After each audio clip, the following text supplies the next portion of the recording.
What do we have here? A rebellious minion? An escaped slave?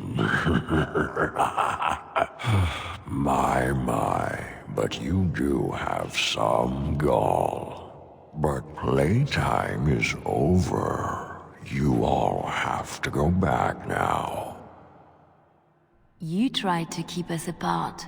You led us from each other because you fear us, don't you?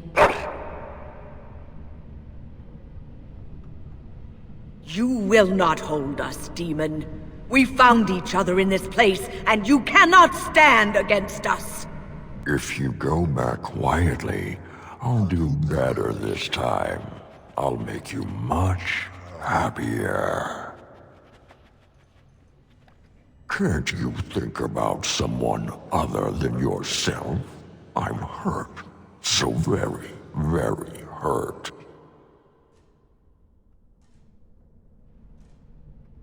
You wish to battle me? So be it. You will learn to bow to your betters, mortal.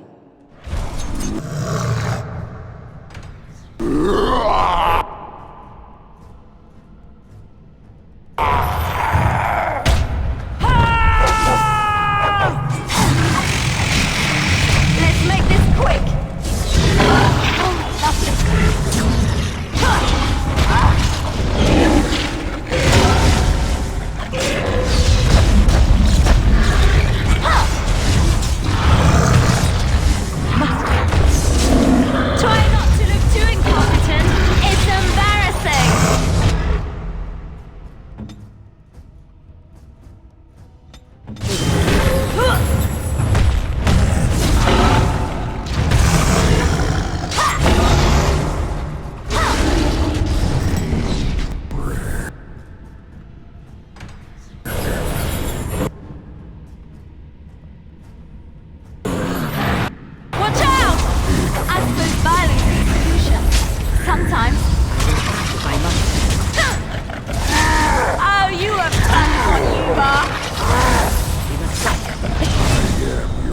Greatest nightmare.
Let's make this quick!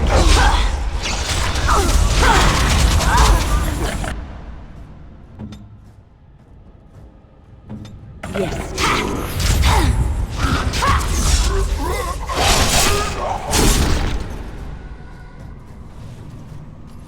You defeated the demon. I never thought I never expected you to free yourself.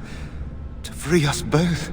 When you return, take the litany of Adrala from my body. It will protect you from the worst of the blood magic.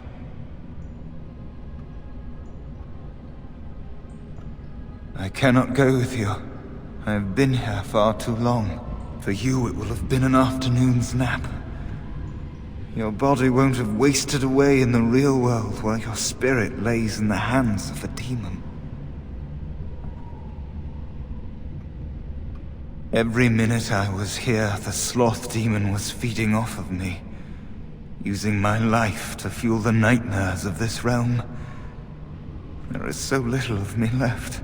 I was never meant to save the Circle, or survive its troubles. I am dying. It is as simple as that.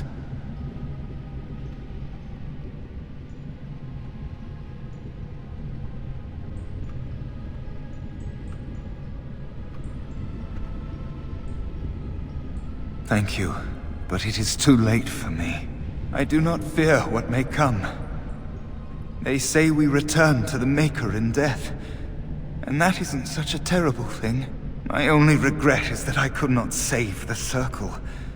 But you can take the litany off my body when you return.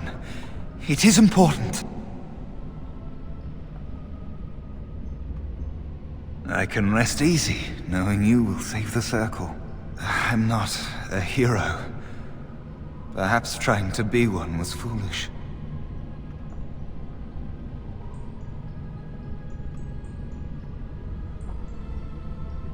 Dark times, greater acts of heroism, eh? You may be right. Before I was taken to the Circle, my mother said I was meant for greatness. That I would be more than my ancestors could have ever dreamed. I hope I haven't disappointed her.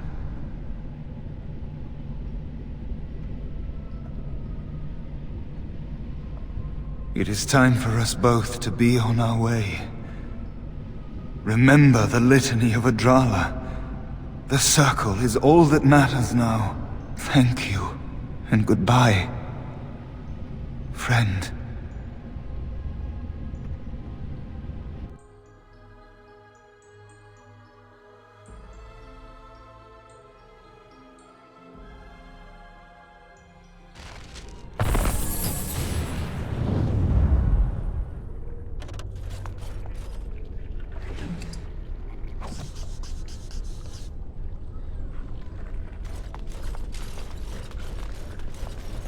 And I'm off.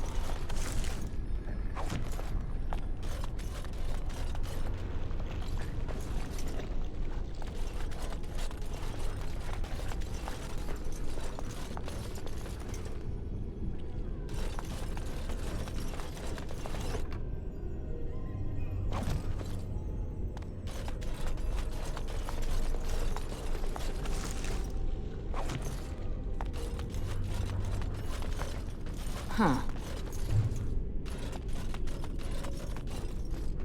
Oh, right!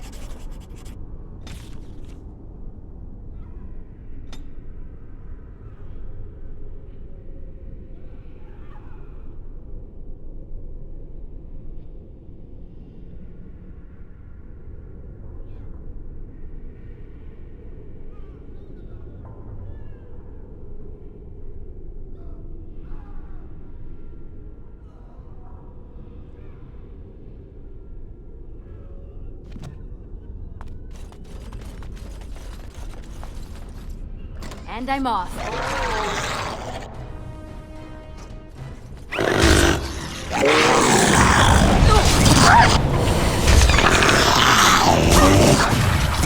Look over there!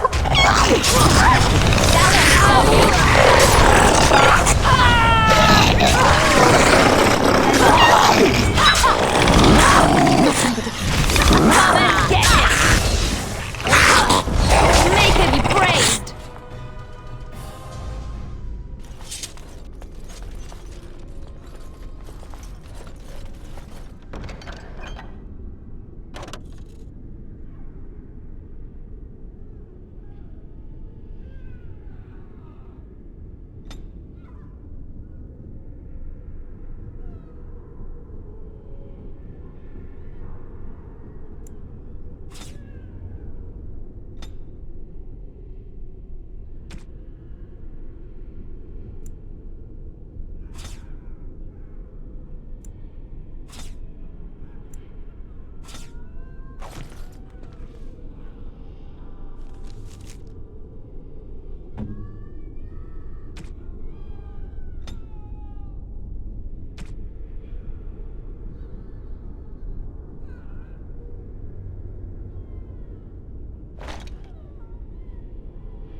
I'm off.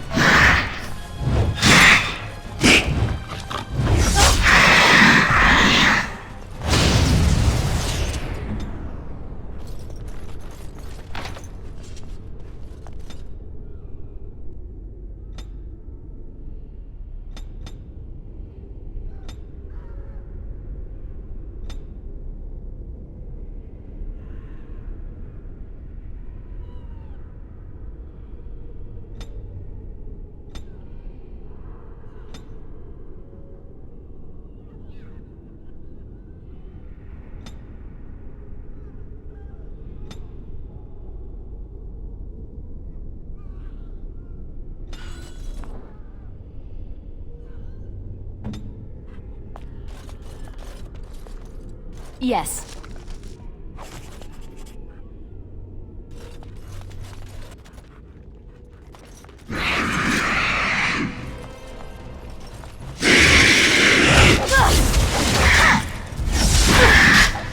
Excellent!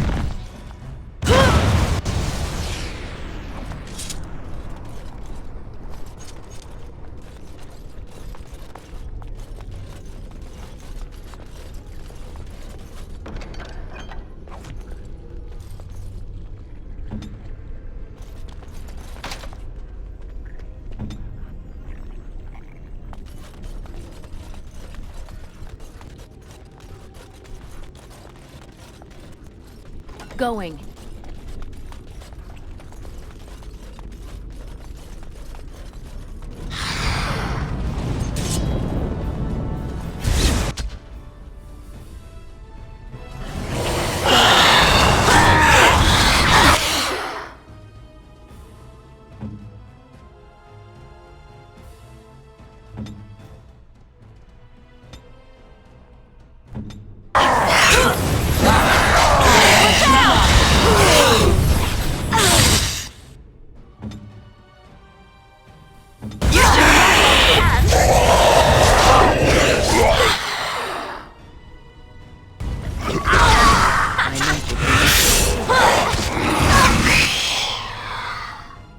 And I'm off.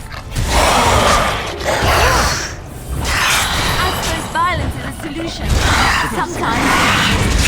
Let's make this quick. Yes. Nature preserve us.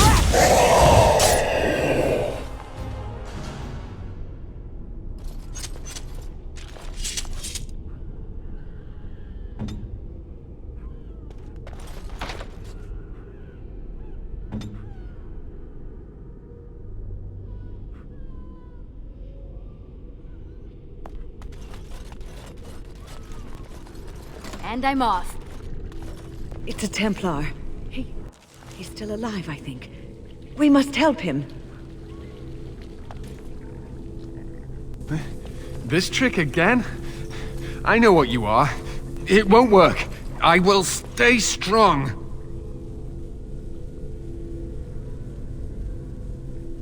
The boy is exhausted. And this cage, I've never seen anything like it. Rest easy. Help is here. Ugh. Enough visions.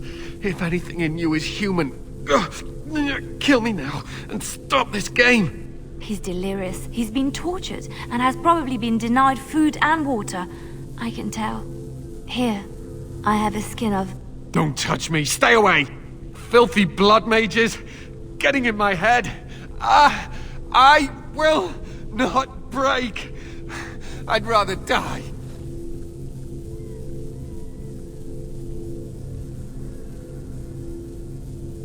Silence! I'll not listen to anything you say. Now be gone! Still here. But that's always worked before. I close my eyes, but you are still here when I open them. Don't blame me for being cautious. The voices, the images, so real. Did Gregor send you? How? How did you get here?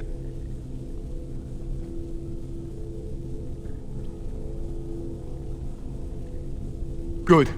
Kill Aldred. Kill them all for what they've done. They caged us like animals, looked for ways to break us. I'm the only one left. They turned some into monsters and... oh, There was nothing I could do.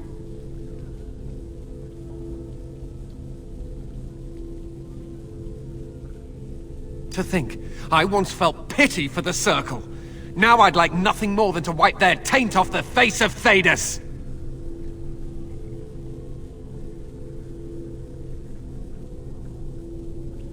Only mages have that much power at their fingertips. Only mages are so susceptible to the infernal whisperings of the demons. This is a discussion for another time. Irving and the other mages who fought Aldred, where are they? They are in the harrowing chamber. The sounds coming up from there. Oh, Maker. We must hurry. They are in grave danger, I am sure of it. You can't save them! You don't know what they've become.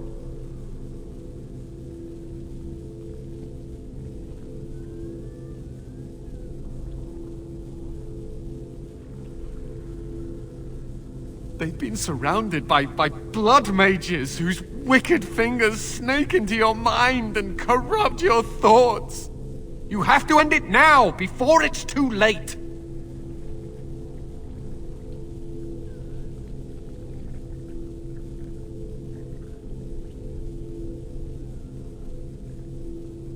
Are you really saving anyone by taking this risk?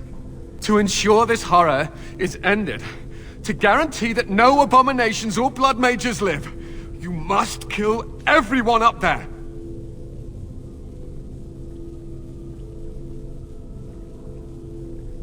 Thank you. I knew you would make a rational decision.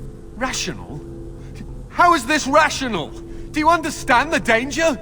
I know full well of the dangers of magic, but killing innocents because they might be Maleficarum is not justice. I know you are angry. You know nothing! I am thinking about the future of the Circle, of Ferelden!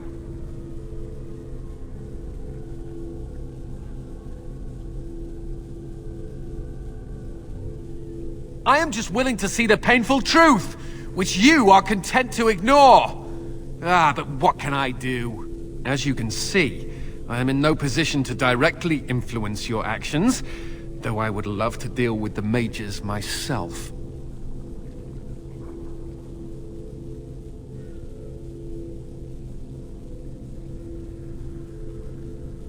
Don't waste time on me. Deal with Aldred, if that is what you plan to do. Once he is dead, I will be freed.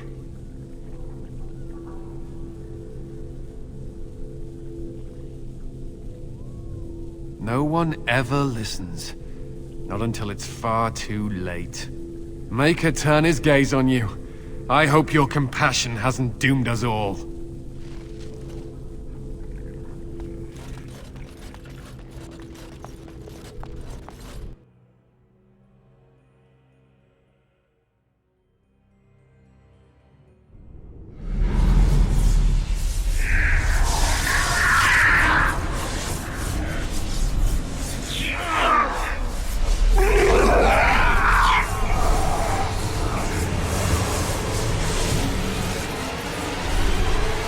Do you accept the gift that I offer?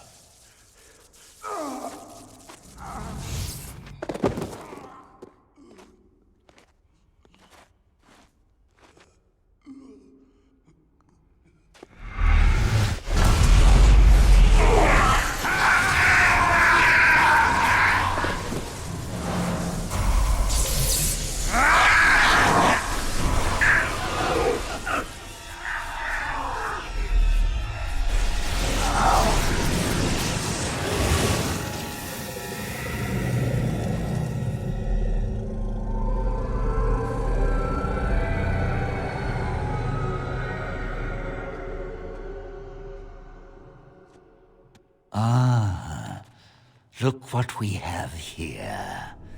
An intruder. I bid you welcome. Care to join in our revels?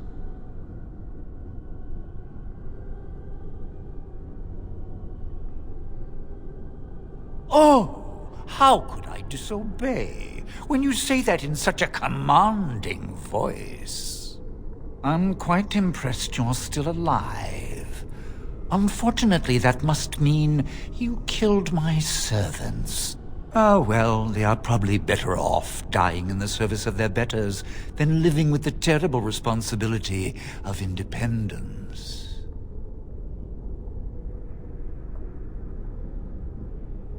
And freeing them in the process. A mage is but the larval form of something greater. Your chantry vilifies us, calls us abominations, when we have truly reached our full potential. Look at them. The chantry has them convinced. They deny themselves the pleasure of becoming something glorious. You're mad. There's nothing glorious about what you've become, Uldred. Uldred? He is gone. I am Uldred, and yet not Uldred. I am more than he was. I could give you this gift to win. You and all the mages. It would be so much easier if you just accepted it. But some people can be so stubborn.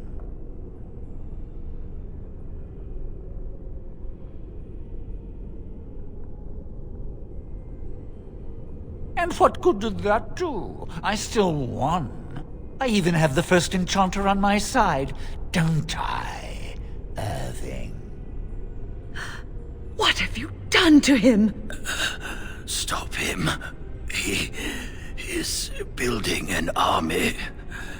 He will destroy the Templars, and... You're a sly little fox, Irving, telling on me like that. And here I thought he was starting to turn. Never! That's enough out of you, Irving. He'll serve me eventually. As will you.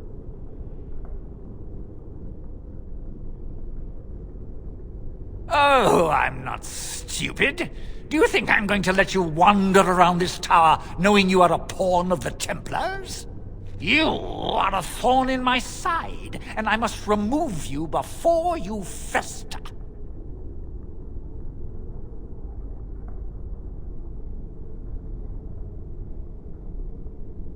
Killing you would be a waste. Your raw potential, with the strength of a demon behind it, would be unstoppable. I can do that. I can give you power and a new life.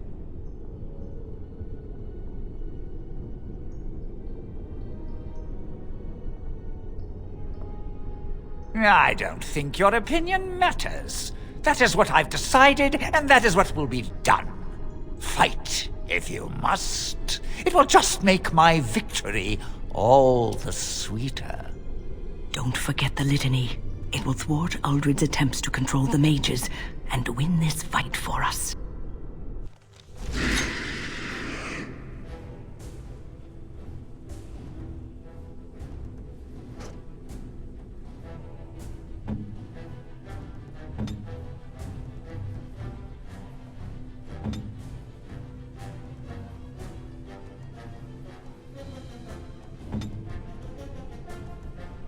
Ready!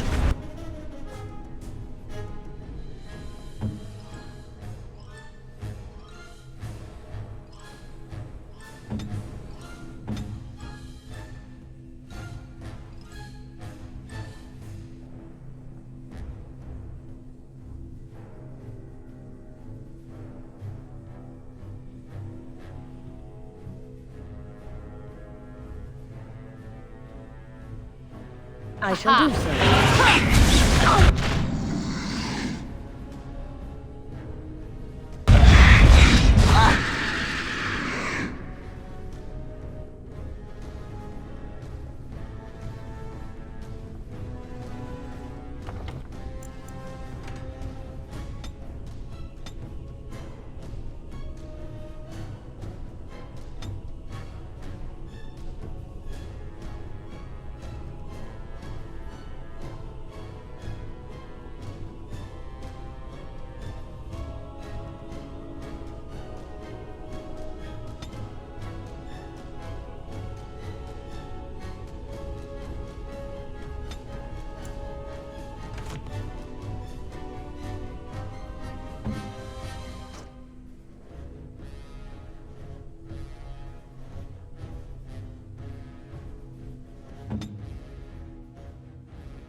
get any! You...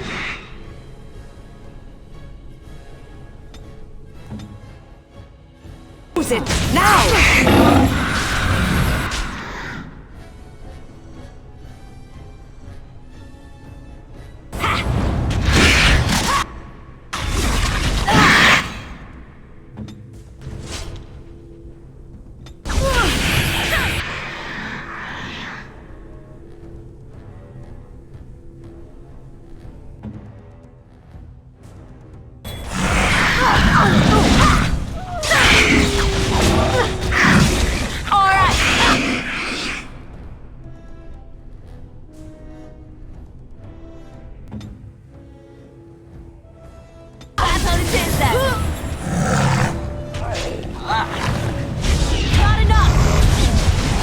Trying something!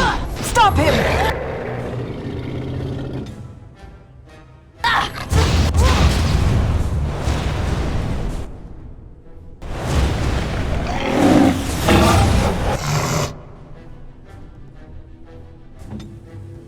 There.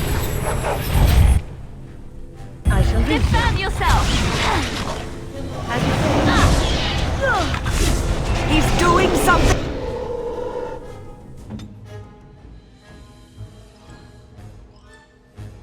To the mages! I never liked this part. Alright, battle it then!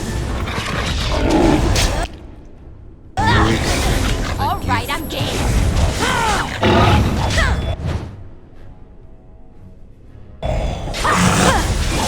Have victory.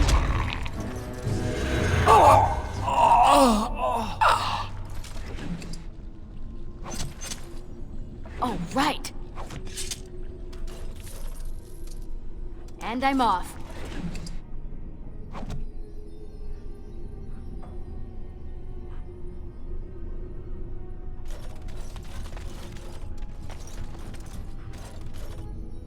Oh, Maker. I'm too old for this. Irving, are you all right?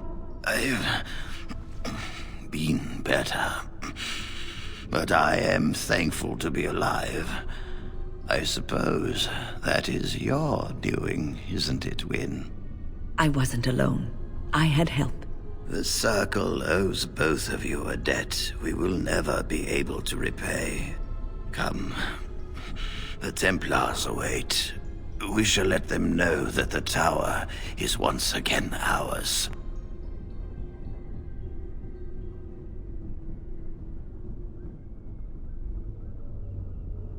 I'll need you to guide me down the stairs. Ugh, curse whoever insisted the Circle be housed in a tower.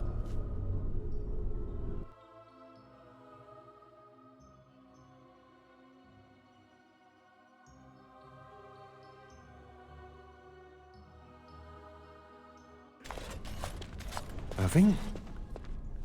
Maker's breath. I did not expect to see you alive. It is over, Gregor. Aldred is dead. Aldred tortured these mages, hoping to break their wills and turn them into abominations. We don't know how many of them have turned. What? Don't be ridiculous. Of course he'll say that. He might be a blood mage. Don't you know what they did? I won't let this happen again. I am the Knight Commander here, not you.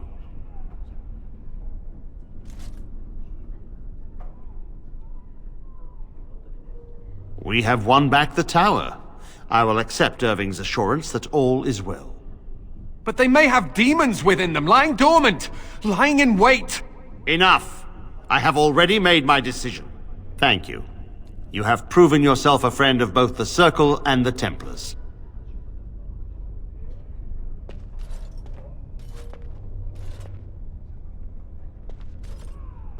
I promised you aid, but with the Circle restored, my duty is to watch the mages. They are free to help you, however. Speak to them.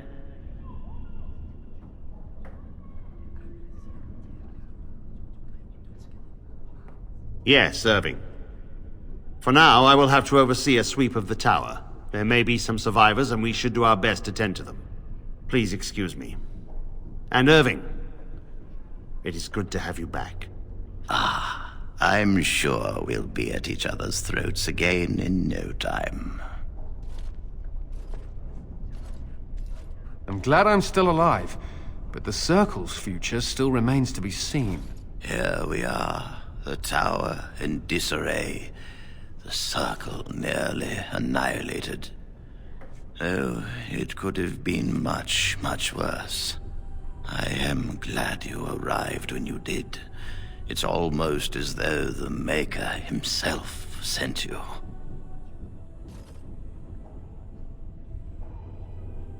From what Gregor said, it seems that you came here seeking allies. The least we can do is help you against the Darkspawn. I would hate to survive this, only to be overcome by the Blight.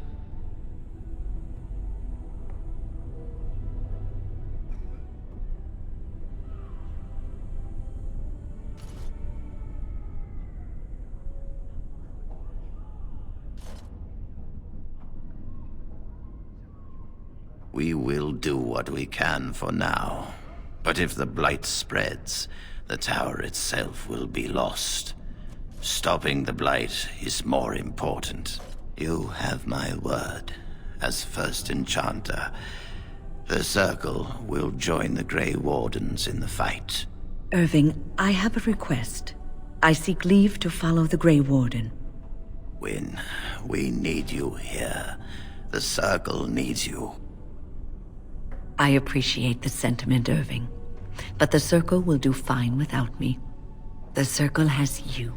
This woman is brave and good, and capable of great things. If she will accept my help, I will help her accomplish her goals.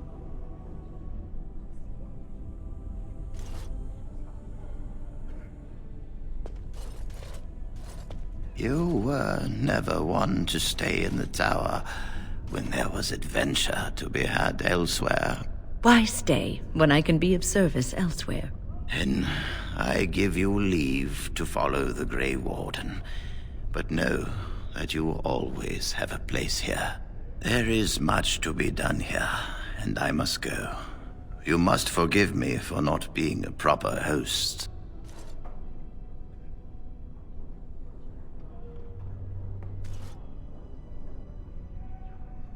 When the time comes, we will stand beside you.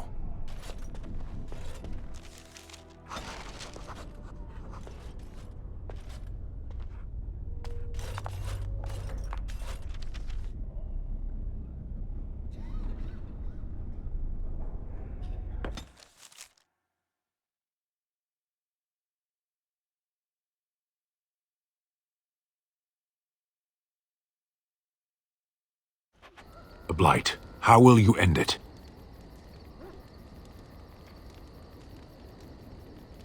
Is that all? It is surrounded by an ocean of Darkspawn. How will you reach it? If you reach it, how will you slay it? You say you are a Grey Warden. I have heard stories of this order.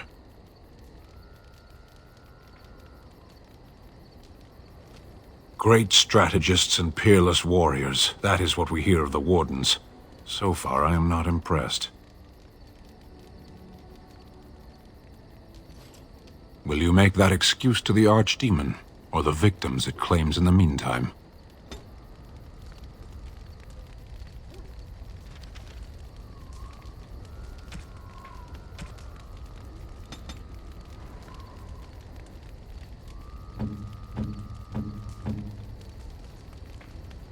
A fine gift. You have my thanks.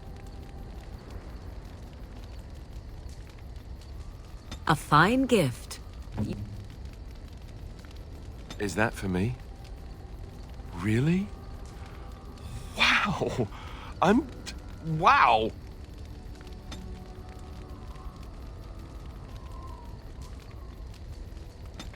I could get used to this, you know.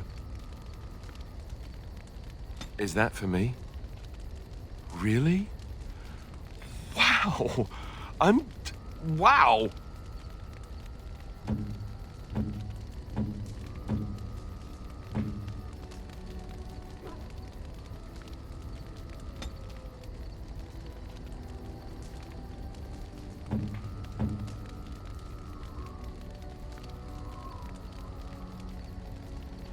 A fine gift. You have my thanks. What? You found Flemeth's grimoire? Ever since we discovered the condition of the Mage's Tower, I had wondered if it might be recoverable, but I had yet to speak of it to you. How fortunate that you found it on your own. You have my thanks. I will begin study of the tome immediately. Return it? Indeed not. This tome represents the one time any of my mother's secrets were able to get away from her. I do not intend to squander this opportunity to learn more than Flemeth wished me to know. This should be interesting.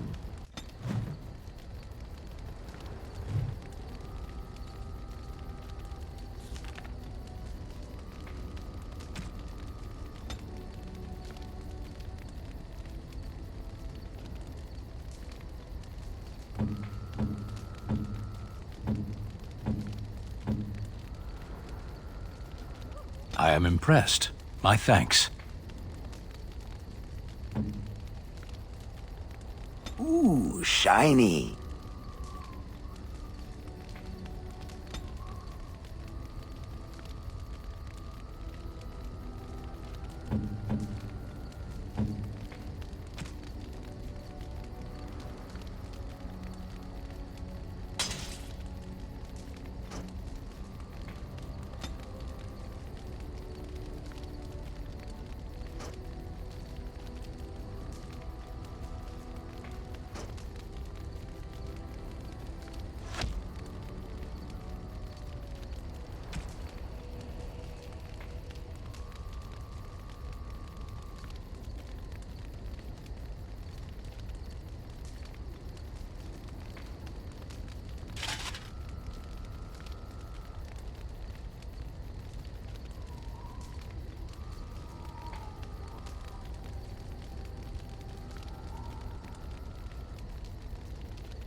and your friends are formidable folk, indeed. It's good to have you along on the road. The Darkspawn have attacked Lothering. I don't think everyone even had fled by the time they came, either. Word has it they swarmed the entire area, making off with prisoners and burning down the buildings, and then they were gone. Just as quick. I wonder if there's anyone left. I heard some chanters were going to head down south, maybe to try to find some survivors. And I'm not holding out hope myself. That's what I've heard on the road, anyhow. Take it for what it is. Nobody seems to know where Oral Eamon is in all this business. If he were here, he could put a stop to all this talk of civil war for sure. That's what I've heard on the road, anyhow. Take it for what it is. It seems that some of the bands just won't accept Tyrn Logain's orders. There's too much talk still of King Keelan's death and questions about what happened. You'd think with the Darkspawn knocking on our doorstep, people would be more likely to stand together, wouldn't you? That's what I've heard on the road, anyhow. Take it for what it is. Have you heard? Logain has named Alrendon Howe as the new Tyrn of Tenerum, with the Arling going to Howe's eldest son. Yorian died at Ostagar and his son died in some elven revolt in the city. It's tragic news. I wonder what got Arl Howe such a promotion. That's what I've heard on the road, anyhow. Take it for what it is. I'm sure you'll be pleased with the goods my boy and I have collected, and with your discount.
Something you need? I'm sure either my boy or I can help you out. There's another royal army already gathering in the east, but from what I hear, when it marches, it'll be headed west, not south towards the Darkspawn. Can you imagine? If the Benorn stand up against Logain, we won't need the Darkspawn to destroy us. We'll do their work for them. That's what I've heard on the road, anyhow. Take it for what it is. Tyrn Logain had one of the Benorn arrested for speaking out against him. Arrested! Can you imagine such a thing? It seems the band were talking treason about how Logain needed to be forcibly removed from the throne. But arrested? How can you arrest one of the Benorn? That's what I've heard on the road, anyhow. Take it for what it is. More Grey Wardens were supposed to come here from Orlais, but I hear they got turned back. Considering all the questions surrounding what happened at Ostagar, it's just as well. That's what I've heard on the road, anyhow. Take it for what it is. It's said that the city of Highever is full of troops sent by Tyrn Logain. There's been rumors of a revolt, maybe even one that killed the Kuzlan family. That's what I've heard on the road, anyhow. Take it for what it is. There's news out of the Mage Tower that the Circle of Magi had a close call. Demons got out, but the mages were able to overcome them. Though, not without a lot of damage. I know mages bring such terror upon themselves, but I have to admit I'm glad we'll still have magic to wield against the Darkspawn. That's what I've heard on the road, anyhow. Take it for what it is. I've heard a lot of stories of bands of darkspawn roaming the countryside far north of the Kokori Wilds. They just seem to appear out of nowhere and disappear just as fast. That's what I've heard on the road, anyhow. Take it for what it is. I hear rumor that Orlesian forces that were coming to help us fight the darkspawn have been turned back at the mountain crossing. You'd almost think we could use their help against those monsters, though part of me is glad we won't have Ferelden full of Orlesian bastards again. That's what I've heard on the road, anyhow. Take it for what it is. I don't know what to tell you. Nothing I can think of at the moment.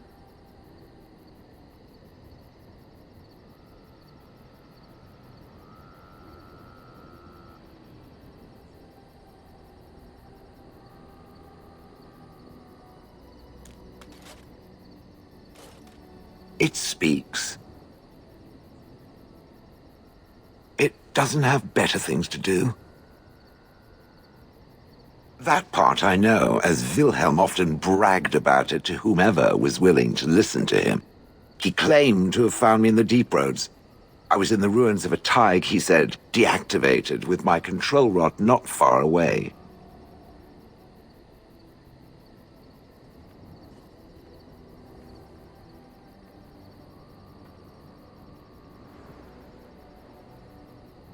No, that secretive bastard refused to tell me. I would ask and ask, but no. He used to say that one day, if I were compliant and didn't talk back at his wife, he would take me there and I could look around myself. Rotten, lying bastard. If I had his head in my hands now, I would squeeze it like a giant lemon. Squish. I think I remember a battle. It was long before, and then there was darkness. Bah, in short, no, I do not remember why I was there. It makes no difference.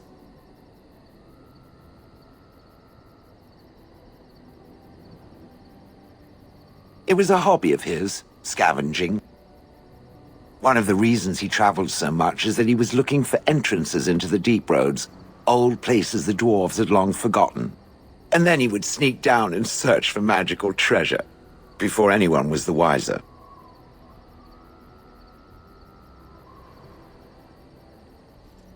Indeed. He had spells that allowed him to remain hidden and move quickly, but he had no defense against the blight, and worried constantly that he would get sick. If any darkspawn showed themselves, he fled.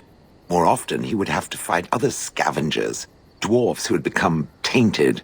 In the end, it killed him. I mean, he found me there, right?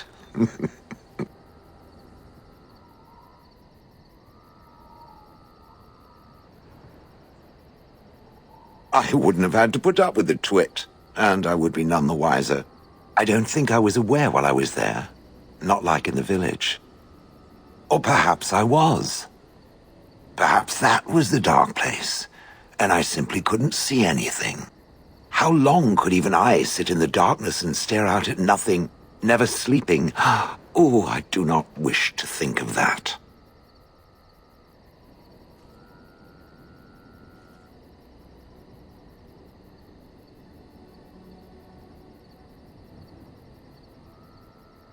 On then. It speaks.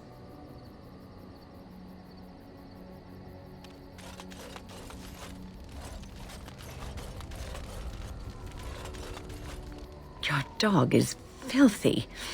I can smell him 50 yards off.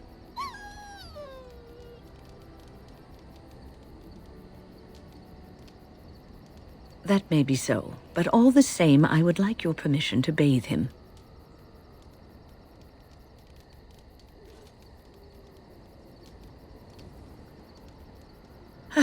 I suppose that's true. Just make him sleep over on the other side of the camp. With Alistair. With any luck, that will keep all the stench confined to one small area.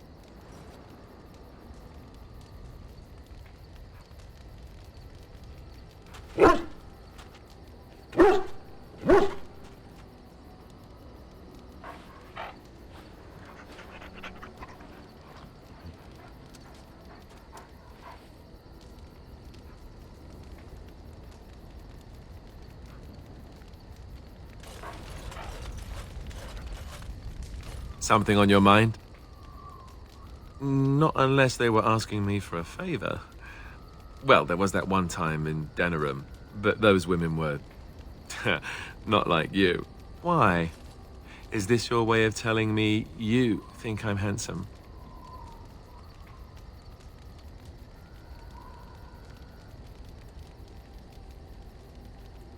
Oh, I get it. I'll get it out of you yet. So, is this the part where I get to say the same? Oh, well, I'll think about it then. Sometime soon, I'm sure. At your service. Of course. Never what? Had a good pair of shoes? Oh, so that's what we're talking about. I admit I've never had a woman just come out and ask me like this, that's for sure. I, myself, never had the pleasure. Not that I haven't thought about it, of course. But, you know.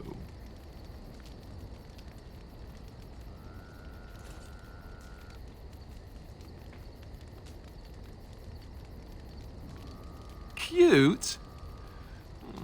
Well, hearing that from a beautiful woman does make me feel much luckier. I'll say that. Of course you are, and you know it. You're ravishing, resourceful, and all those other things you probably hurt me for not saying.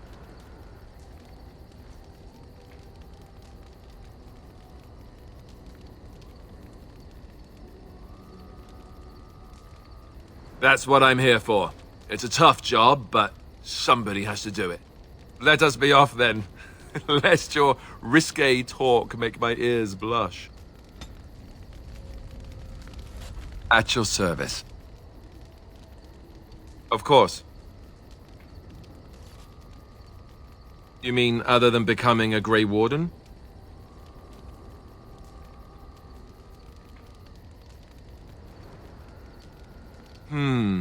You know, I asked Duncan this too, and all I got was, "You'll see."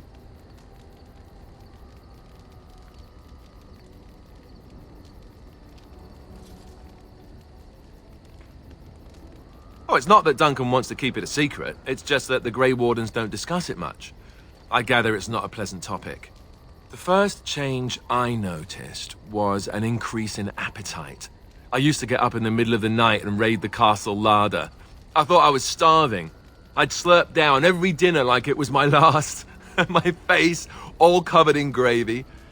When I'd look up, the other Grey Wardens would stare, then laugh themselves to tears.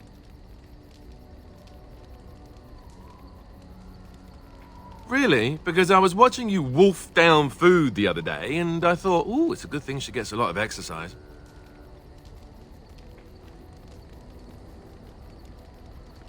I'll say. I didn't mean it like that. No, don't hit me. I bruise easily. Oh, and then there were the nightmares. Duncan said it was part of how we sense the Darkspawn. We tap into their, well, I don't know what you call it, their group mind. And when we sleep, it's even worse. You learn to block it out after a while, but at first it's hard. It's supposed to be worse for those who join during a blight. How is it for you?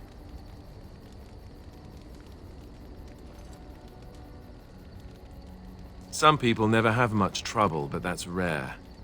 Others have trouble sleeping their entire life. They're just more sensitive, I suppose. Everyone ends up the same, though. Once you reach a certain age, the real nightmares come. That's how a Grey Warden knows his time has come.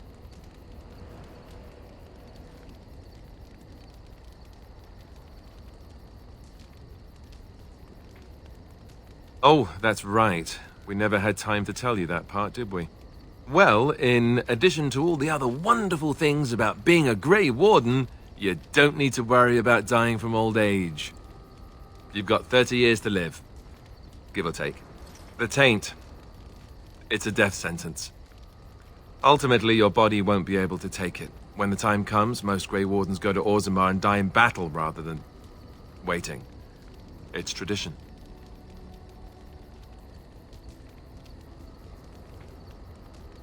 You'll always find Darkspawn down where the dwarves are. The oldest Grey Wardens head to the deep roads for one last glorious battle. Not that there's a shortage of Darkspawn during a blight, but that's the tradition.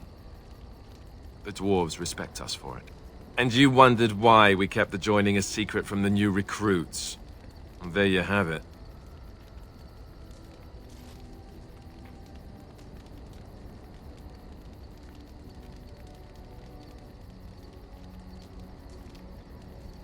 You know, Duncan, he started having the nightmares again. He told me that in private.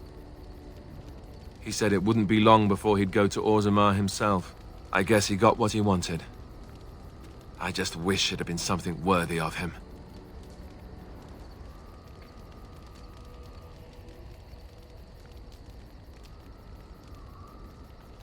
I know. Ending the Blight should make this all worthwhile, right?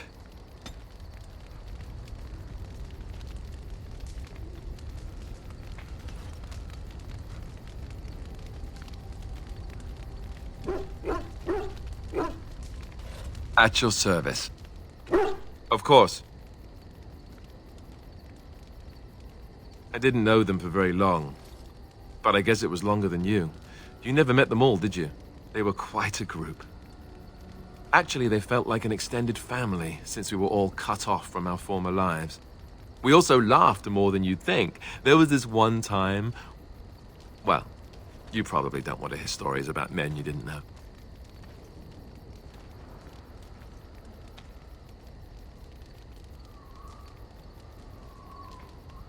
Just one, a man named Terramel. He kept to himself mostly.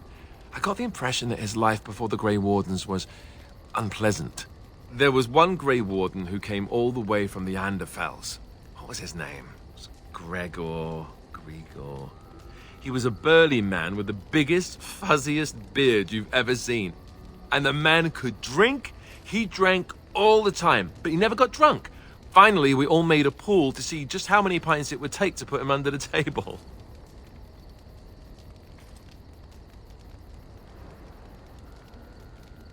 Sometimes. We were kin of a sort. All of us had gone through the joining, so we knew... Well, anyhow. It doesn't have to be deadly serious all the time. Anyhow, we never did find out. He said he'd drink a pint for every half pint that the rest of us drank. He was still going by the time the rest of us were passed out.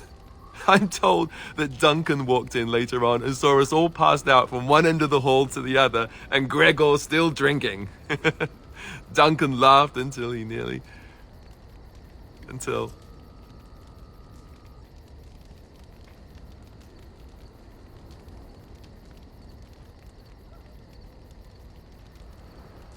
Yes, I suppose so. I thought I was done with this, but... It just struck me that I have nothing to remember Duncan by, nothing at all. There's no body, not even a token of his that I could take with me. That must sound really stupid to you.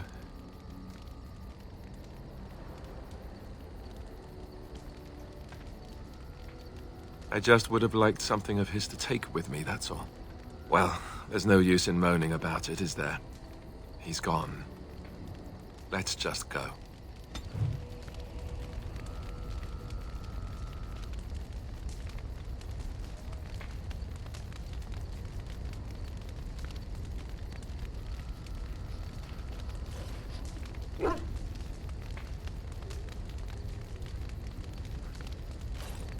I'm wondering something. I'd like to know your thoughts about some of our traveling companions. Do you mind if I ask? What about Sten? The way he looks at me with those eyes. Creepy. And he's so quiet for someone so big.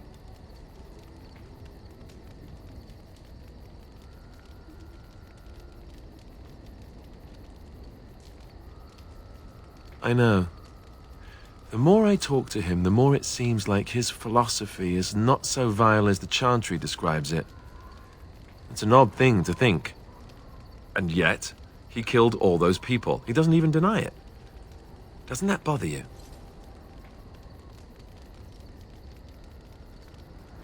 I'm not so sure that his regret means the same as it would for us. The Kunari sense of honor is a bit hard to grasp.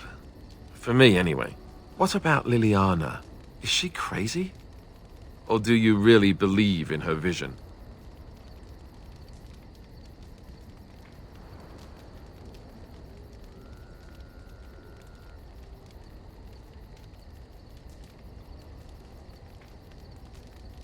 That's one way to put it. I don't know what to make of her. If you look at her when she doesn't see you, she just looks so sad. I almost feel guilty taking her away from her life.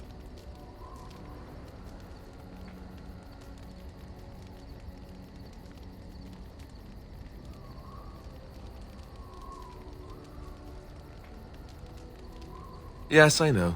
Still, I feel badly for her. Morrigan, do you trust her? Think about it. Maybe Flemeth sent her with us for some other reason than she said.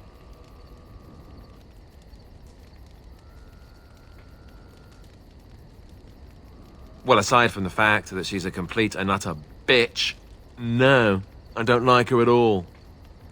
Why, do you?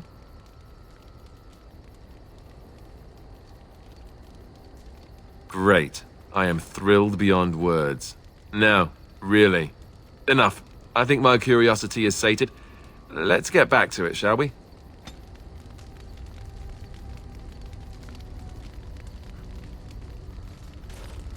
Here, look at this. Do you know what this is?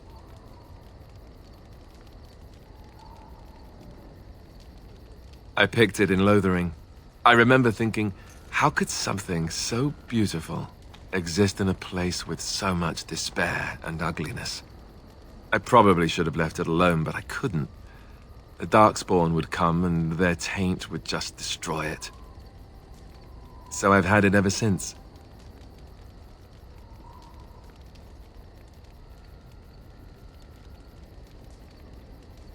I thought that I might give it to you, actually. In a lot of ways, I think the same thing when I look at you.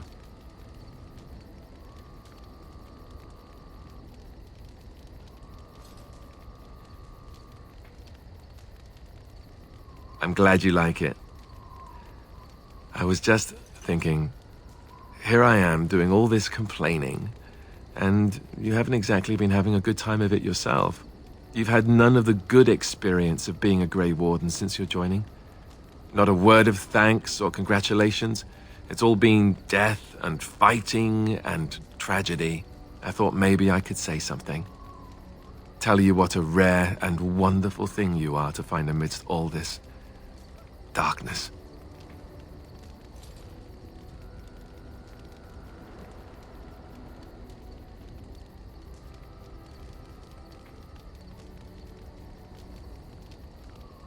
I'm glad you like it.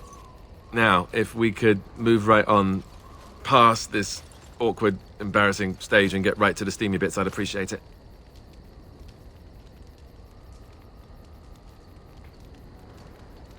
Ha ha. Bluff called. Damn, she saw right through me.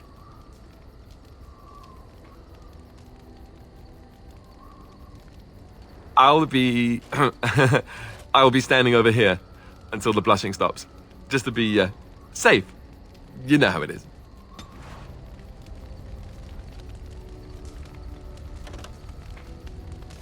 Yes. Well, we're in camp. Now's as good a time as any to talk, right?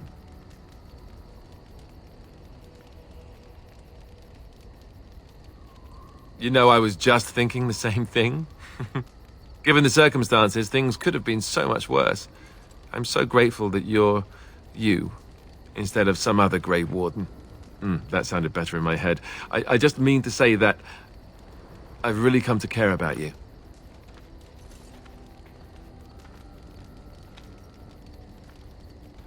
Now we just need to be rid of that pesky archdemon, and everything will be back to normal, right?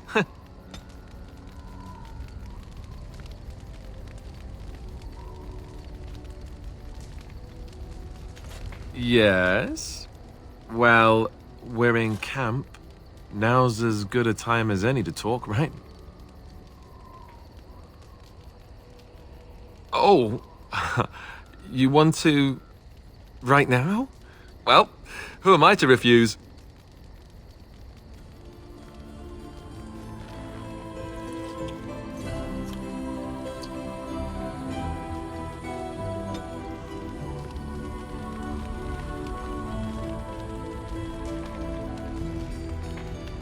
Yes, of course. Sure, I could. I could even teach you, I suppose. Anyone who's been trained as a warrior. I guess if I'm going to give up Chantry secrets, I may as well go all the way. Send whoever you want trained to me in camp, and I'll see what I can do.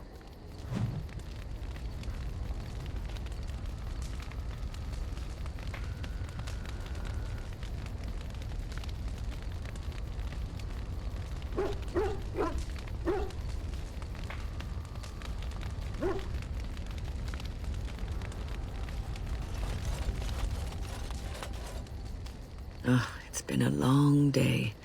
Rest would be welcome. Yes, of course. I am just a little weary. As you may have noticed, I'm no spring chicken.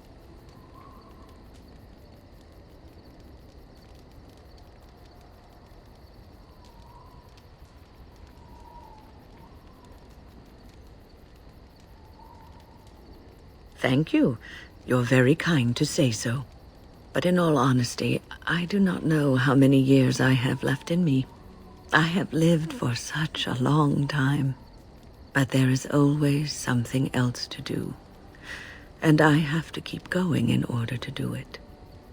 I think I will be glad when I am done.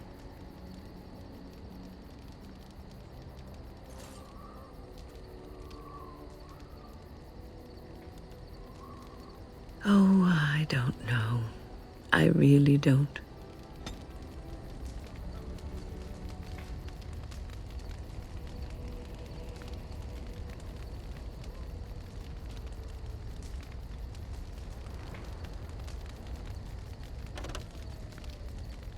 Have you encountered many abominations, apart from the ones in the Circle Tower?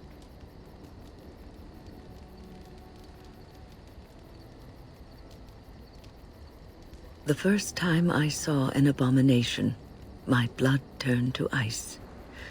It was months before the nightmares stopped. It was the knowledge that I could easily become one of them that frightened me the most.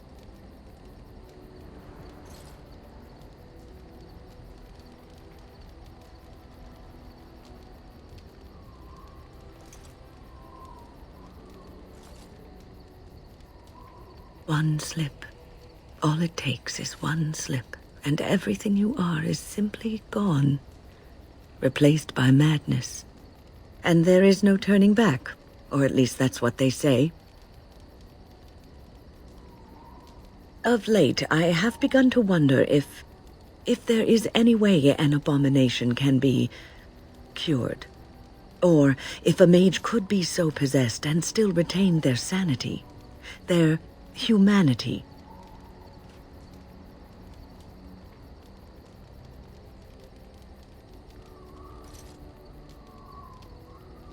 Yes, it is madness and cruelty that define abominations.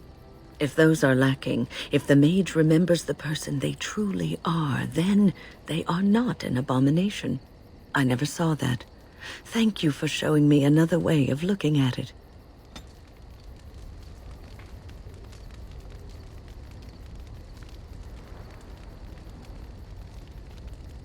So, tell me, how did you become a Grey Warden?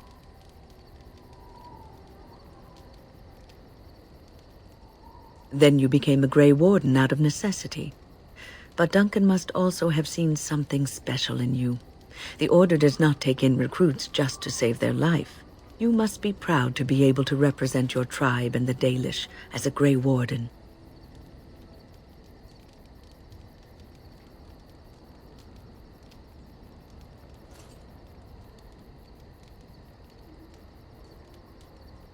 Sometimes it gives me comfort to think that everything will end up the way it's supposed to.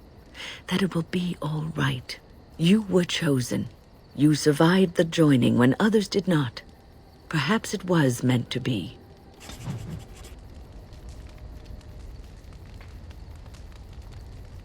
I must ask, what does being a Grey Warden mean to you?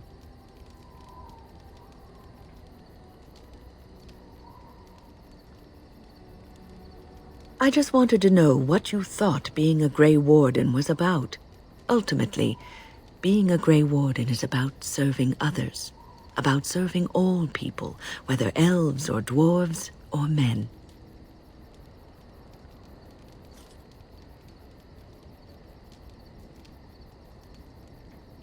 As a Grey Warden, you are a guardian of men, and you guard them because their continued existence is more important than you are. Thus it is you who serves, not they.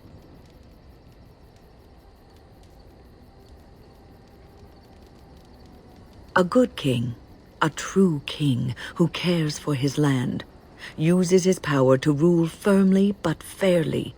He serves his people first and foremost.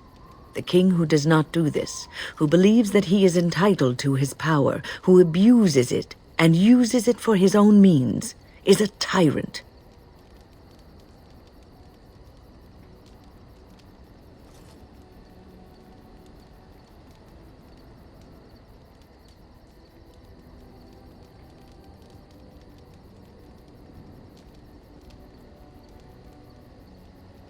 If you live apart from others, and your actions affect only you, then you may do as you wish. But if you have power, influence, and strength, your every action will be as a drop of water in a clear, still pond. The drop causes ripples, and ripples spread. Think of how far they will go, how wide they will become, how will they affect the pond. But I've lectured enough for today. I should stop before I wear out my welcome.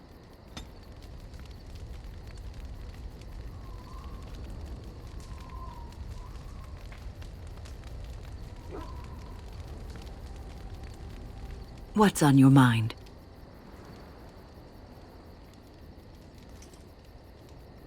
Oh, yes, and thank you for asking. I'm feeling much better today.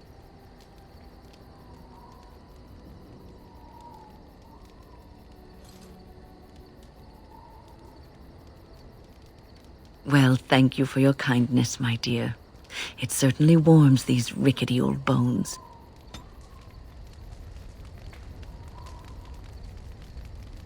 What's on your mind? Is something troubling you?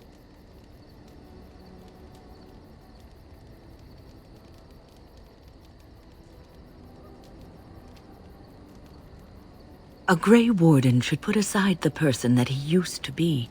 It has shaped the person that he is, but he has become something greater. Grey Wardens have no titles. They owe no allegiance to a king or lord. They cannot serve one people. They must serve them all and protect them all. You are one of the 2 surviving Grey Wardens in Ferelden.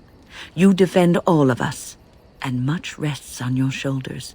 It may not mean much to you, but thank you for having the courage to continue to fight.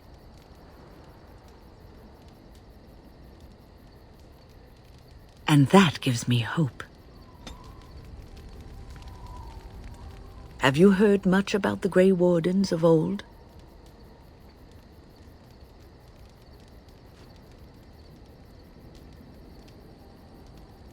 Griffins. Alas, that seems to be the only thing people remember from the tales. The mighty flying mounts that bore the Grey Wardens into battle.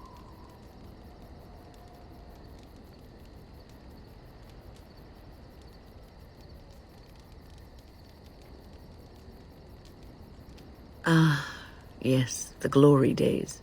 It was said that watching the wardens ride in on their white griffins was enough to rouse a weary heart and put the dance back in the step of an old man.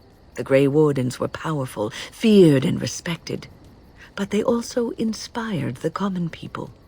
I remember a tale that was told to me many years ago.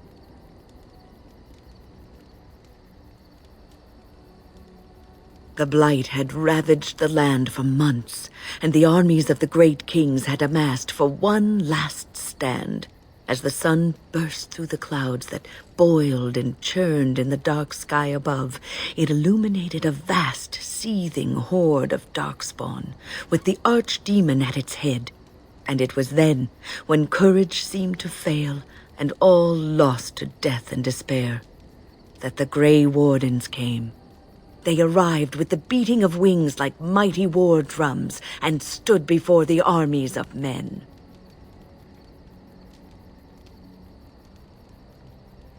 The Grey Wardens, grim and fearless, marched forth, ever between the men and the encroaching darkspawn. They formed a shield of their own bodies and held that line until the archdemon was dead and the last darkspawn lay trampled in the dirt. And then, demanding neither reward nor recognition for their sacrifice, the Grey Wardens departed. When the clouds finally rolled back and the sun shone full upon the blighted ground, the great kings knew that they had lost no men, and none of their blood had been spilled.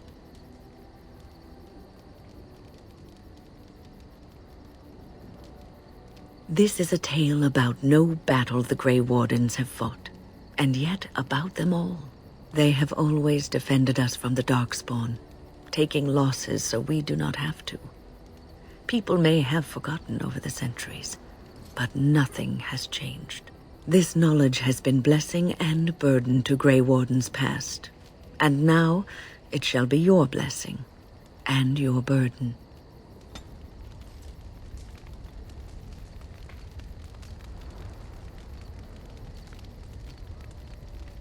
What's on your mind? No, you won't.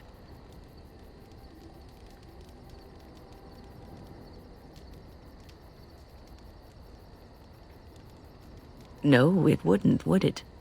Being a Grey Warden is in your blood now. You can't escape it. You wonder sometimes, don't you? If your life would be better if you weren't who you are. When I was a young woman in the tower, I came to the realization that the circle would be my life, and I would know no other. Family, love, a simple life. These were things that others took for granted, that I would never have.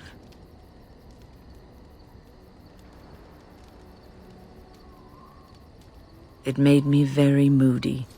All I could think of was being trapped in that tower with no way out and no end in sight.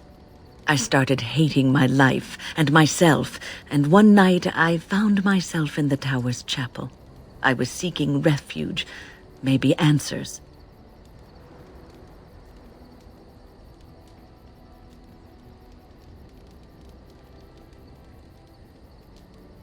Well, I was dreadfully morose, surly.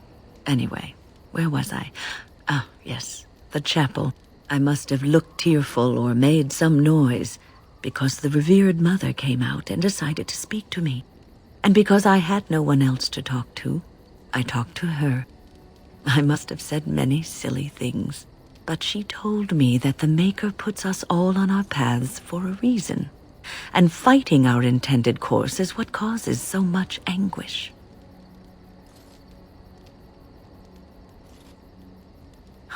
I thought the old biddy was full of rubbish. I was 15, maybe 16, and I knew everything. So I left, but I always found my way back to that chapel. And as the years passed, I began to see the truth of her words. We were supposed to be polar opposites, mage and priest. But we weren't. There was much about us that was the same.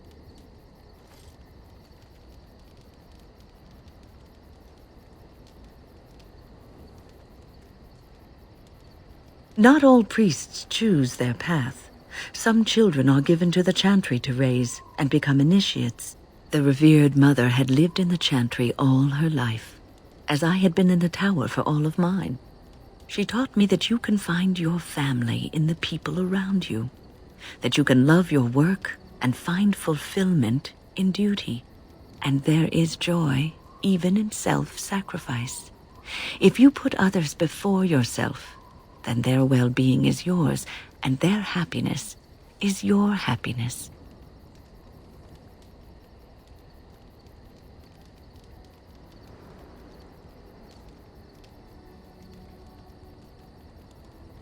You can scream and cry and be angry about life as a Grey Warden, or you can accept it and allow yourself to see the good in it. This is your choice.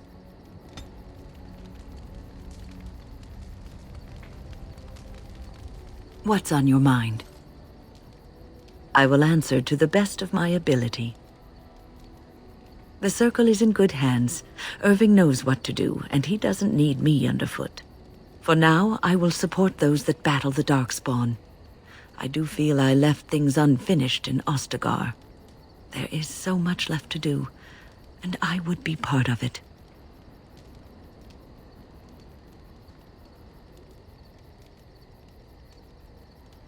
Yes, I did leave them. But if the Blight is not stopped, all of them will face suffering greater than what was seen in the tower. The Grey Wardens, all 2 of you, need all the help you can get. I will see this through to the bitter end, and after that, if I am still left standing, then I will return to the Circle.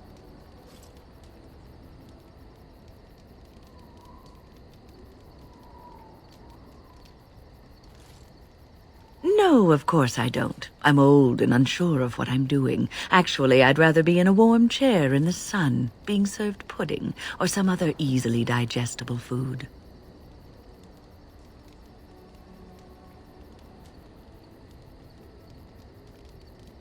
Well, get on it then, and make sure there's a blanket in my chair, and that it's soft, and that the pudding doesn't have cream on it.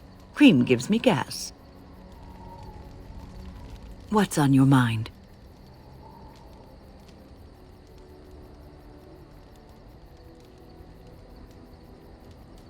I will answer to the best of my ability. People don't become mages. They are born mages. The talent just surfaces later. But you are asking how I ended up at the Circle. I was brought there by the Templars, just like many of the other apprentices. I don't remember very much. I was very young then. I set a boy on fire.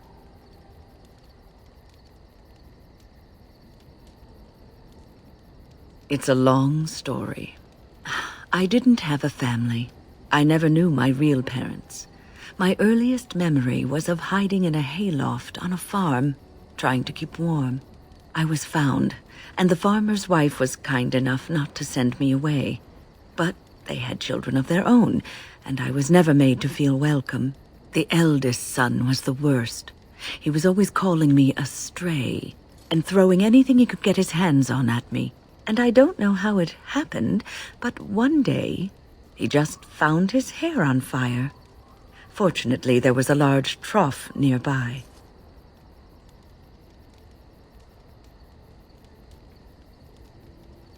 I had singed his hair and eyebrows, but injured little other than his pride.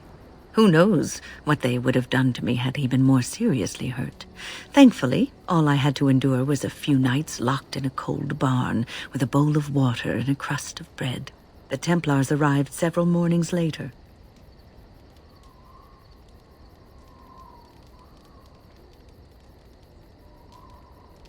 The barn kept me safe from the village children and the stones they would hurl at me. I was afraid, yes, but it could have been much worse. I'll never forget the moment the Templars led me into the entrance hall of the tower. I had never seen anything so grand in my life. I stopped being afraid then. I knew I was home.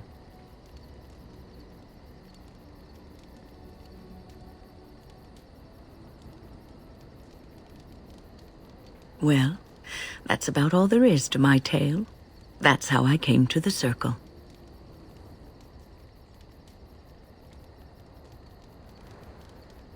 I would be lying if I said it was easy. First, there were rules, and we were constantly watched to make sure we behaved appropriately. Then there was the study of magic. We had to cast the spells just so, control the effects completely. A single word spoken incorrectly, a gesture out of sync, and lack of focus. And we needed to have perfect focus, or we would be in danger.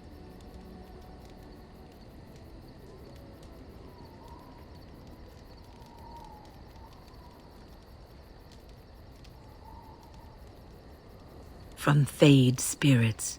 If we were careless, they would enter our minds, and we would become abominations. Without the Circle and my mentors, I would not have been where I am today. And there was joy in life at the Circle. The joys of fellowship, in knowing that you were not alone in your struggles. In spite of everything, I was happy in the tower, and I loved it.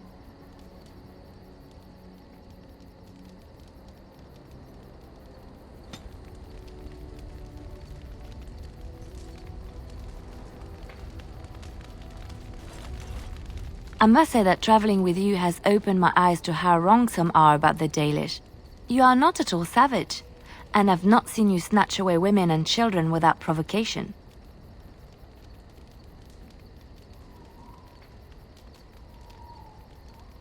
If my people were more open to interacting with yours, we could do away with such misperceptions.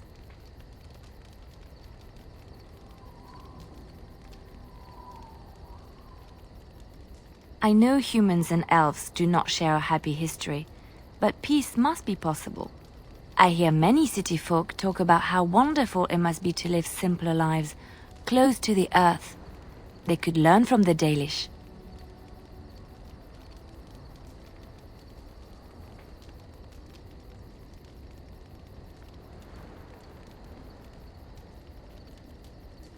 I'm sorry. I did not mean it like that. I wasn't trying to belittle your culture. I have met very few elves, and those that I have met were pledged to the service of Orlesian nobles. Elven servants are well compensated for their services. Some of them live richer lives than humans. A well-trained elven servant is highly valued in Orlais. They are nimble and dexterous, and many people find them pleasing to look at.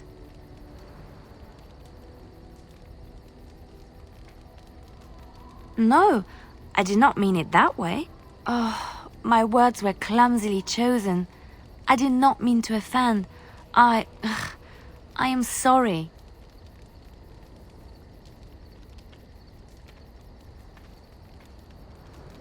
Of course, I am sorry if I implied otherwise. Thank you. You have given me a lot to think about.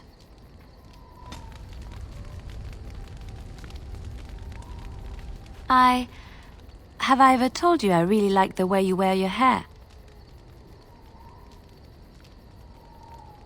It's very nice and it suits you. Simple. Not like the elaborate hairstyles we wore in Orlais. They involved flowers, ribbons, jewels. One year, feathers were all the rage, and Lady Elise decided she needed to outdo everyone else, and actually wore live songbirds in her voluminous hair. The chirping was quite charming for a while, but you must realize, terrified little birdies often have loose bowels.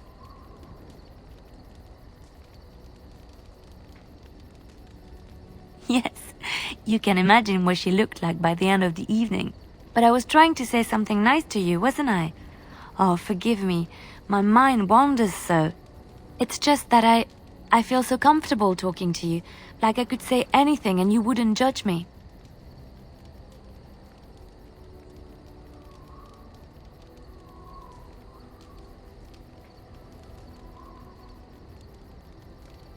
Yes, very much so. I haven't felt this close to anyone in a long time. I really enjoy your company.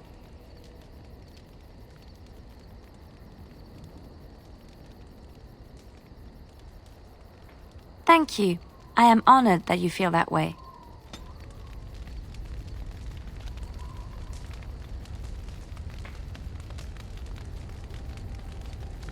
Something I can help with? Yes? What's on your mind? My mother was from Denerim, and I consider myself a Ferelden. Mother served an Orlesian noblewoman who lived here when Orlais ruled. When Orlais was defeated and the common folk began to resent the presence of any Orlesian, the lady returned to Orlais. She took my mother with her. I was born in Orlais and did not set foot in Ferelden till much later. Mother was always telling me stories of her homeland. I think she missed it.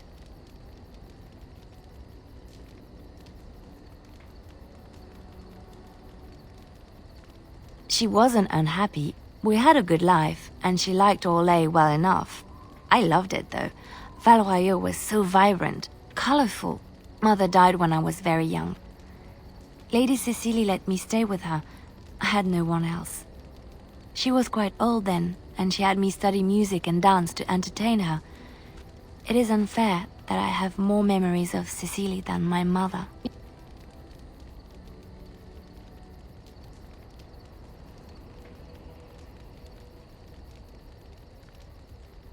Strangely, the only thing I really remember of Mother was her scent. She kept dried flowers in her closet amongst her clothes. Small white Ferelden wildflowers with a sweet fragrance. Mother called them Andrastis Grace. They were very rare in Orlais. But enough about that. Let us move on.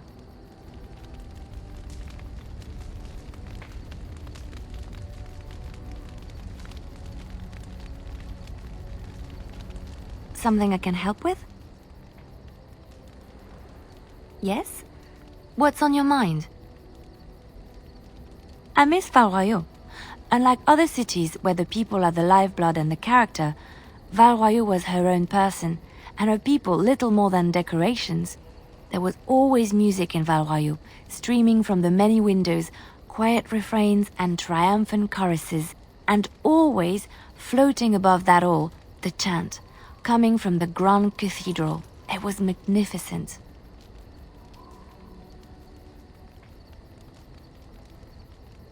If you get the chance, you should see it, at least Val Royeaux. Of course there are good things and bad things about Orlais, like anywhere else. Sometimes I miss it dearly, and sometimes I'm glad I'm rid of it. And you will laugh at this, but I miss the fine things I had in Orlais. Dresses, fine dresses and furs, and shoes, of course. One can't mingle with nobility with bad shoes, you see. Orlais is very fashionable, almost ridiculously so. But the shoes! Living with those ridiculous trends was worth it for the shoes.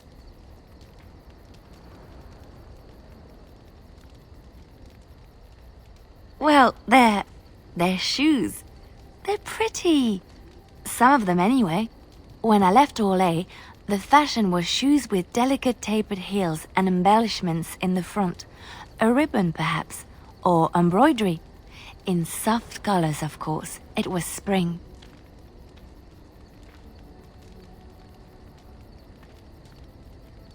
I wouldn't want to run in it, or have to enter battle, but for lounging in a lady's sitting room? Perfect. The shoes made in Orlais were exquisite. Not at all like these clunky fur-lined leather boots you have in Ferelden. Ugh, just look at them.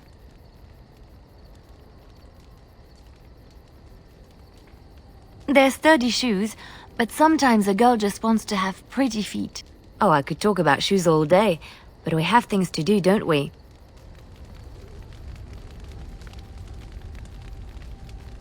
Something I can help with? Yes? What's on your mind? Of course I do. I love stories far too much to keep them to myself. Everyone should be able to benefit from them, I think.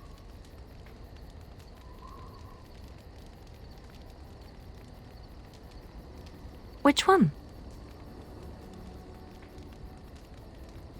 It will come to you soon, I'm sure. Chantry law says it is man's pride that created the Darkspawn. In ages past, the mages of the Tevinder Imperium ruled much of the world we know. And their pride, they thought their magics invincible and imagined that they were greater than the Maker himself. So thinking, they invaded his golden city, planning to take it for themselves and depose their own creator. But they were impure and full of sin, and it is with the sin that they tainted the golden city, corrupting it forever. The Maker cursed them and cast them from his sight. Wherever they went, they spread the taint of their sin. Any land that was touched by the taint became blighted and would suffer no life. Instead, the Darkspawn arose to torment us and remind us of our hubris.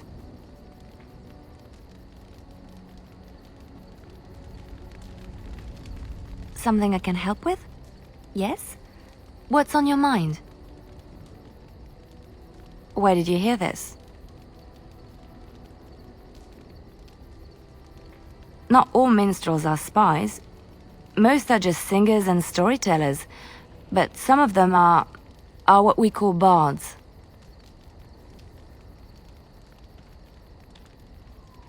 Many use the two words minstrel and bard interchangeably, but to do so in Orlais would cause misunderstanding. Bards are minstrels and more. Spies, as you say. Some say there is a bard order, but I don't think this is true. Many bards work alone or in small groups, doing the bidding of a patron who pays for their services. If there is an organization behind it all, no one knows who they are.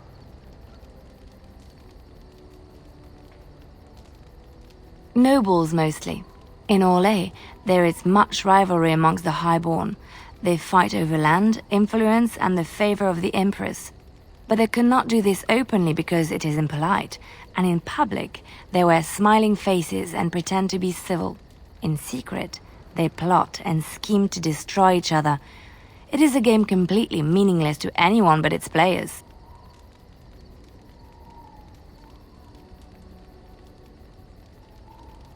I have revealed too much, it seems, but it doesn't matter what I used to be. It is the past.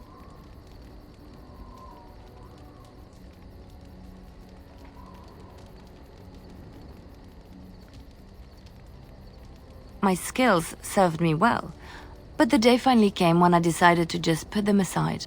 I found myself in Ferelden and sheltered from bad weather in the Chantry, and when the storm passed, I just did not want to leave. I like to say the Maker brought me here. Something I can help with? I don't think you have the correct aptitude. I could give you some pointers, though. You may be able to pass them on to someone you know. Let's just go over there, away from the others, for safety, yes? I expect there shall be daggers flying about willy-nilly for a time.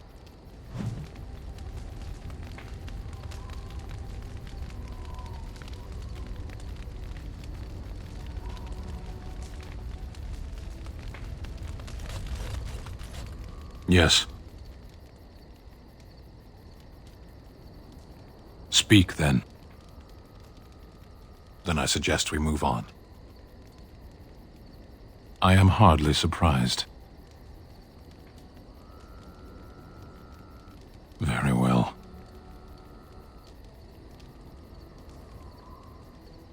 As you wish.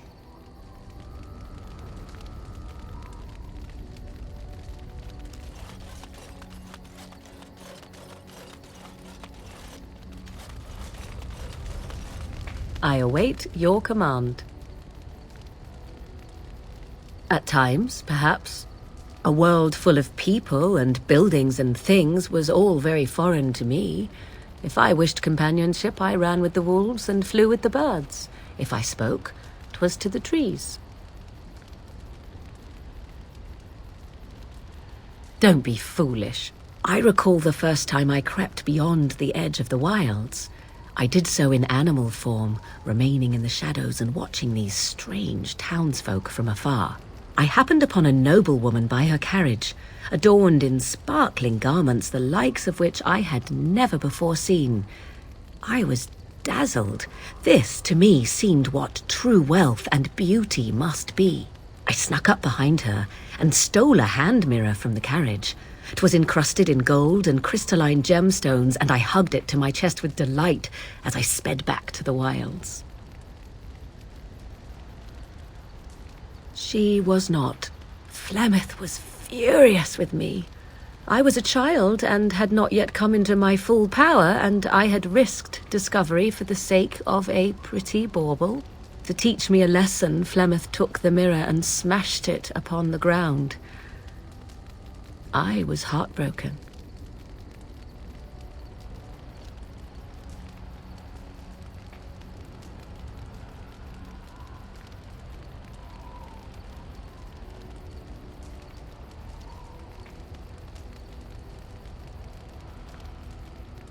That is because I learned my lesson well.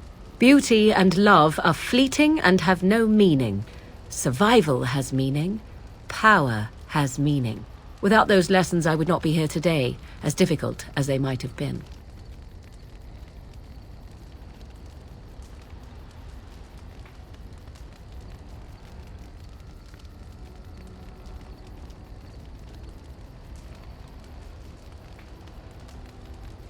Do I not? I am still an apostate mage, even if I have left the wilds. The Darkspawn are yet undefeated. No, there is much that remains. To return to your original question, perhaps my time in the wilds was indeed lonely, but such was how it had to be. I find myself at times wondering what might have become of the girl with the beautiful golden mirror, but such fantasies have no place amidst reality. What do you wish of me?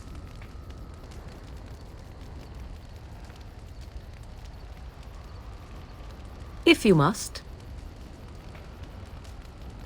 I cannot teach you, no, but any other mages that cared to learn, yes, I could do that. Send whoever you wish my way, and I shall teach them what I can in the camp, provided they possess the will to even make the attempt. What do you wish of me? We are in camp, so 'tis as good a time as any.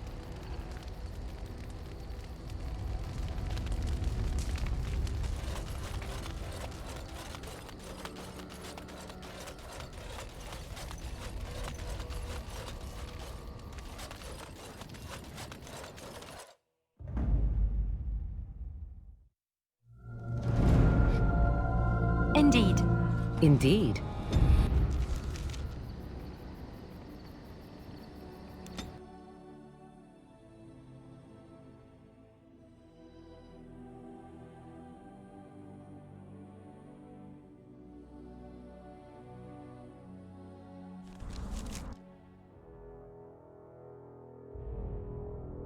I bring word, sire.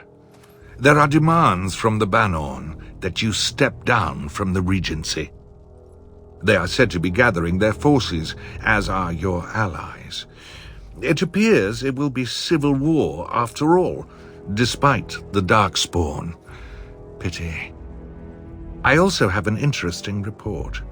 There seem to be Grey Wardens who survived Ostagar. How, I don't know. But they will act against you. I have arranged for a solution, with your leave. The Antivan Crows send their regards. An assassin? Against Grey Wardens, we will need the very best, sire. And the most expensive. Just get it done.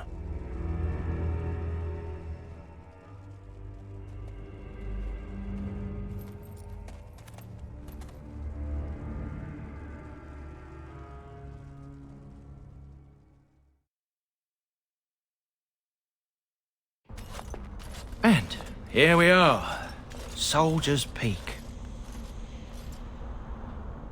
Maker's breath. Look at the size of her.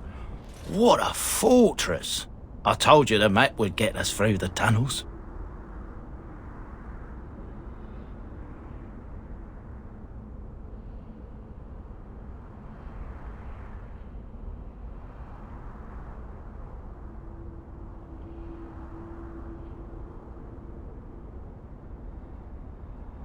I wasn't lost, it's just that the map got soggy. Bah! We're here. So, I'll follow you about, from a distance. This place has the stench of death. I expect there's trouble up ahead. Some people call this place the Lost Peak. Before King Merrick's decree, the last Grey Wardens of Ferelden lived here. I just got chills.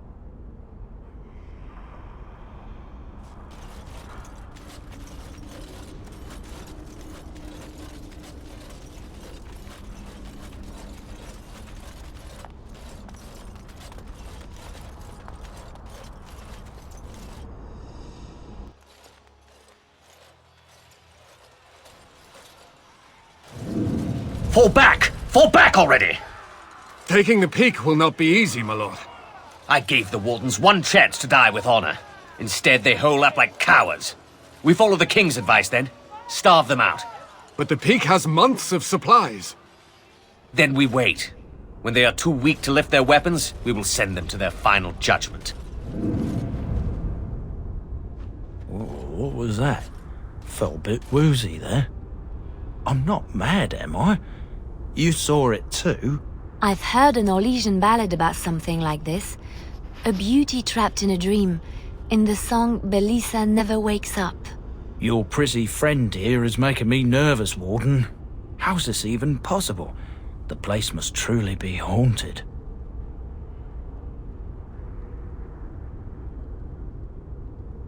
The Veil? Demons? Thank Andraste you came, Warden. After you.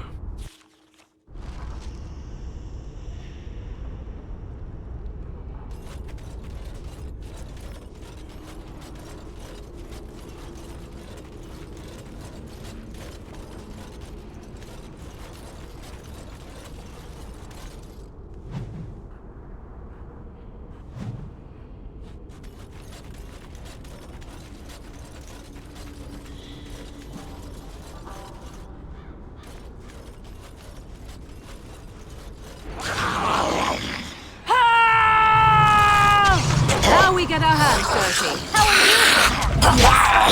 There's violence behind time.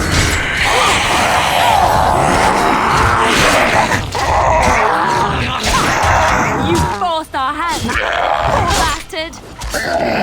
I never liked this part. Come and get it. Yes. Be careful! Alright, battle it is then!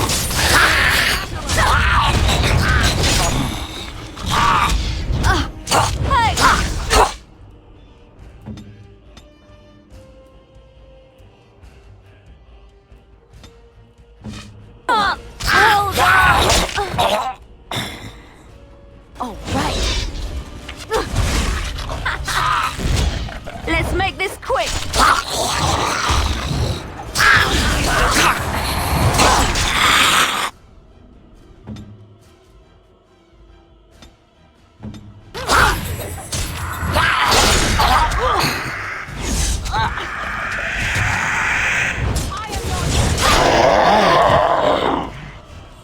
More of these?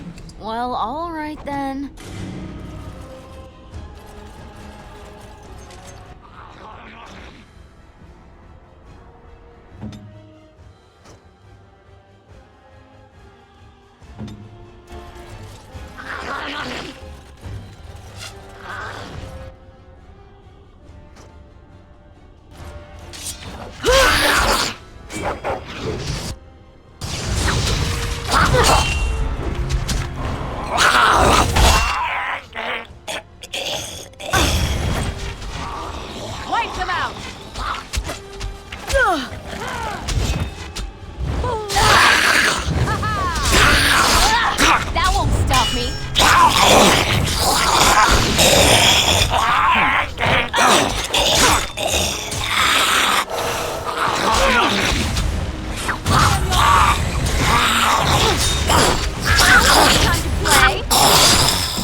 Going.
The men's morale is low. My spells are of no use in this matter, Commander. There is more to leading men than sorcery, Avernus. I will remind them that they're wardens. Men! I won't lie to you. The situation is grim. Our forces outnumbered, our bellies empty, and our hearts are sagging. But we are wardens! Darkspawn flee when they hear our horns. Archdemons die when they taste our blades. So are we to bend knee to a mere human despot? No! I, for one, will never give up! I, for one, will never surrender just to dance on Arlen's gallows. So I propose here and now, in these hallowed halls where generations of our brethren stood vigil against darkspawn and evil, that we send a message to that fat bastard. In this sacred place, proud men, strong men stood defiant, and would rather die than submit to tyranny. So brave, even when starving, and my great-great-grandmother stood with them.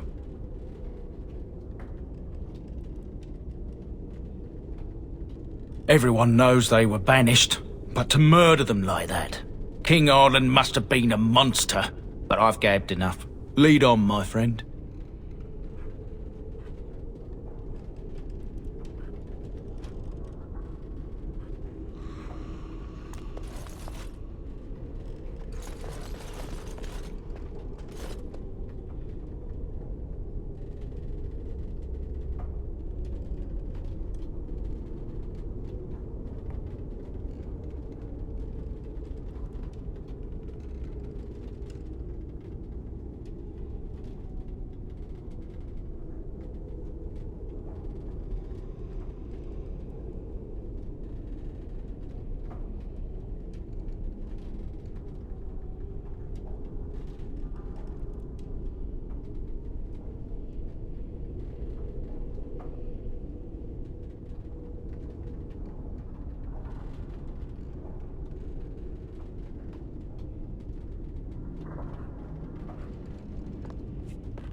Going.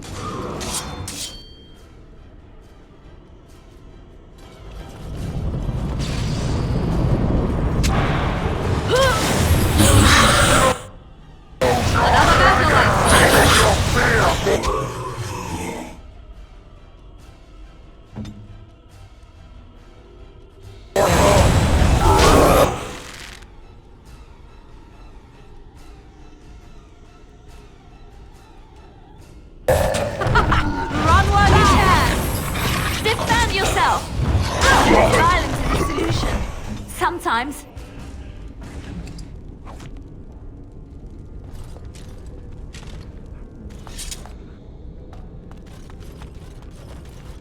Oh, right.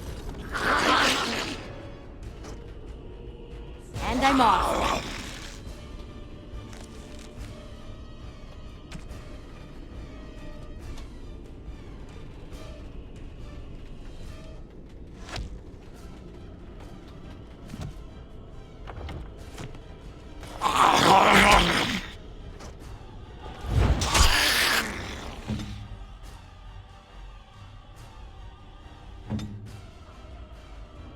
Make us breath! I'll try to be merciful.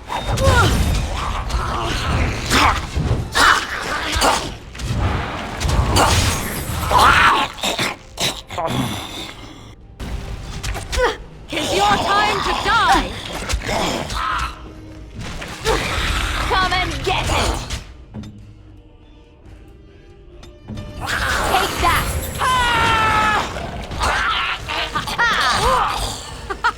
Run while you can! Oh, Here this comes should be trouble! good.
Don't worry, I won't be underfoot.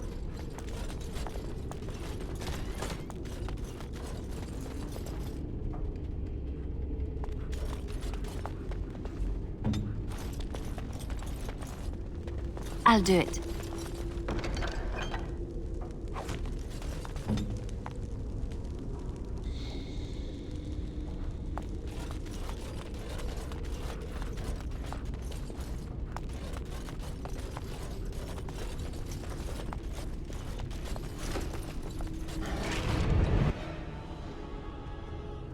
Oh, right. And I'm off. I am your death!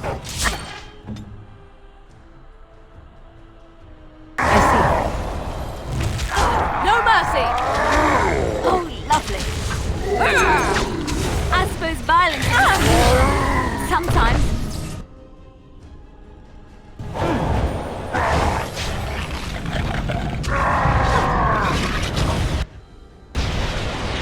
Watch me and you shall pay!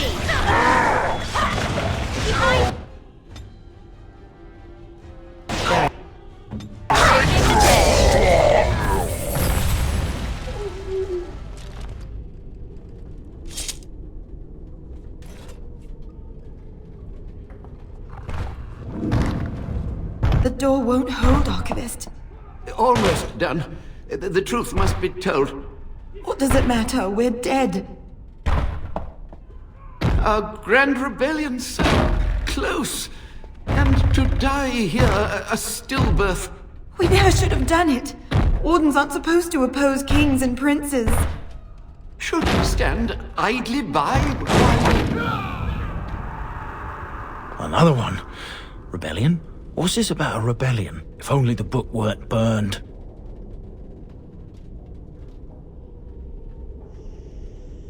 But Sophia must have had her reasons. The Wardens are heroes. Some injustices just can't be ignored.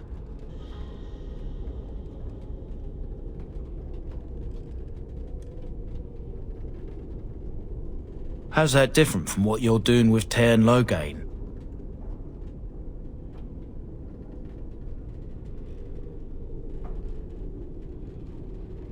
You lead a harder life than I.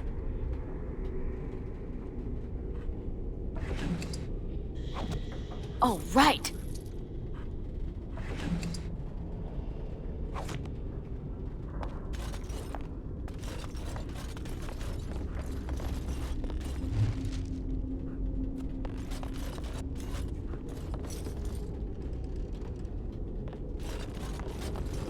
Oh, right.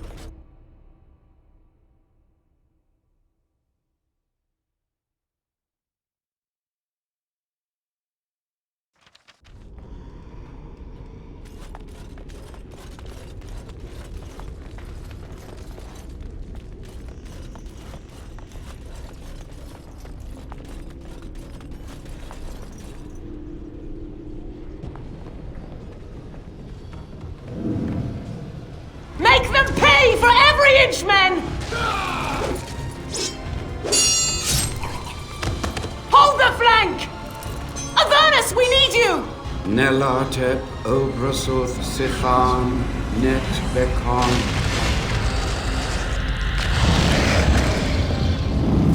Andraste's blood! What? More Avernus! Whatever it takes!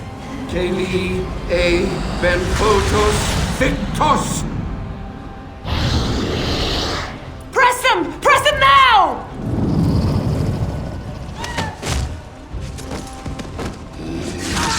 No! I command you, fight the king's men! Fool! So much death, suffering, and oh yes, blood. The veil is torn now. Your soul is mine, Avernus. Acolytes, retreat now! The battle is lost! Avernus! What just happened? Oh no, more fighting. Huh. One never...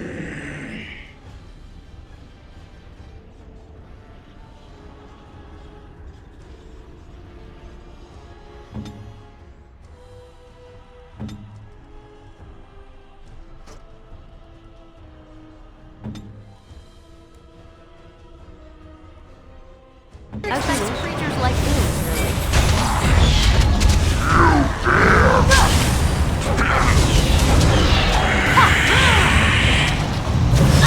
Yes. Let's make this quick.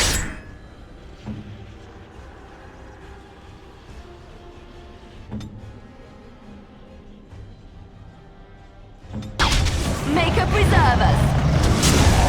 Oh, time to play. I tried to be merciful.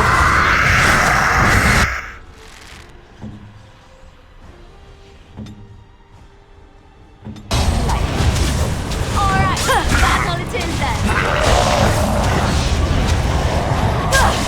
Oh!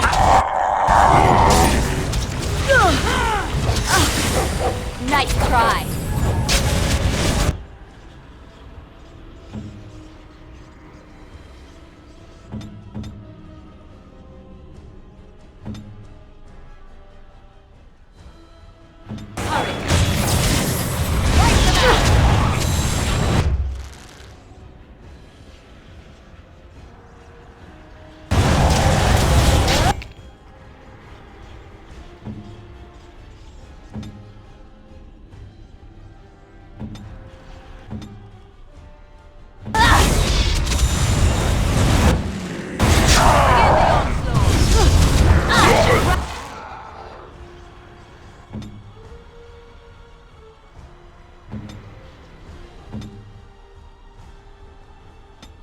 There we go.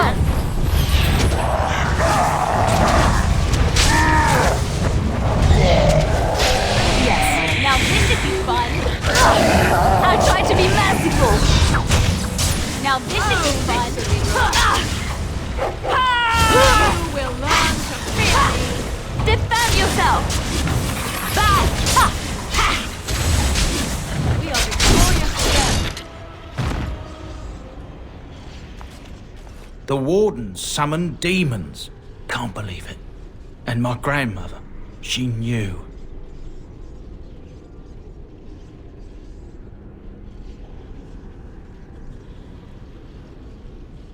I believed that my family was better than that. But answers may lay up ahead.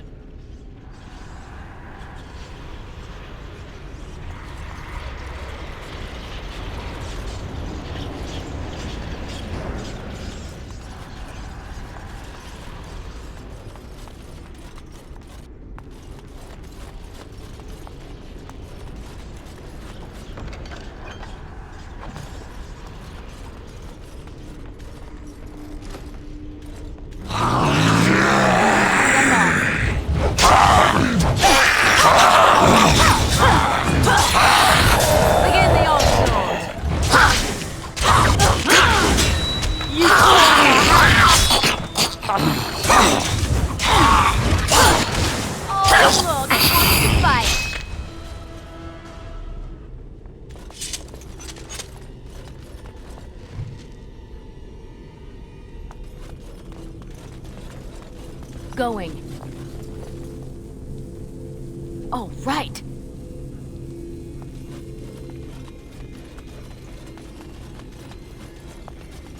Huh.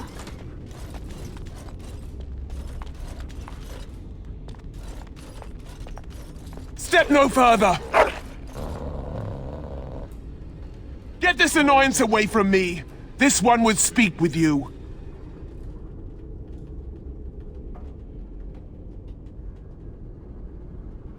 This one is the Dryden, Commander, Sophia. All these things. Grandmother? You have slain many of the demon ilk to get here. This one would propose a deal. That, or she's really let herself go. My great-great-grandmother is dead. I don't know what that is. This one has tasted her memories, seen her thoughts and hidden places. But she is food for this one. No more, no less. What is one woman-child compared to your might? Strike me down if my terms offend. A fool this one would be to betray the Warden. You can't be serious. There's nothing left of Commander Dryden. She's possessed. Your fledgling should mind its place. Meek, subservient, quiet. This one will answer your question. The Soldier's Peak traps me. This one sees so many tantalizing places in the Dryden's memories. This one would see the world herself. For me to be free, into the Old Mage Tower you go and destroy. In return, this one seals the veil.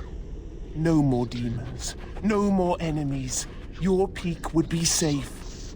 Just let this one go into the world.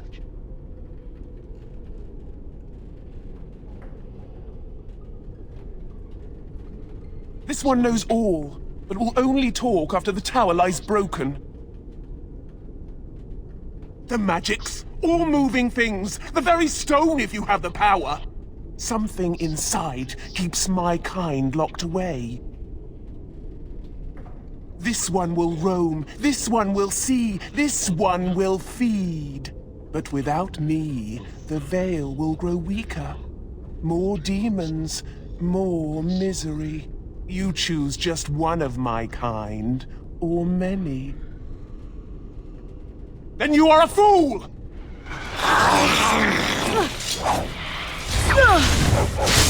It's your time to die!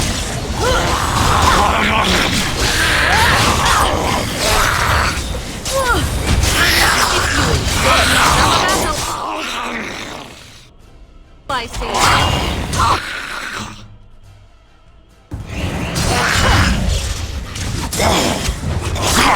If you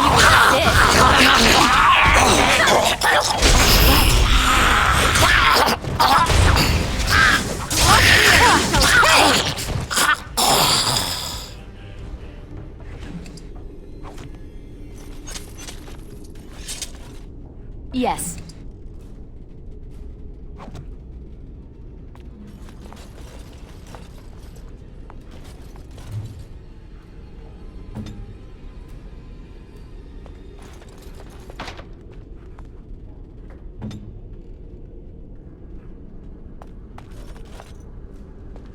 And I'm off.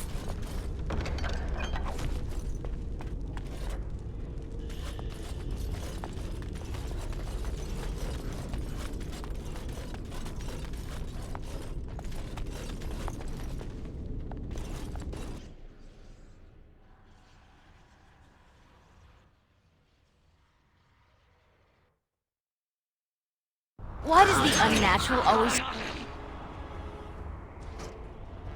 smell so awful?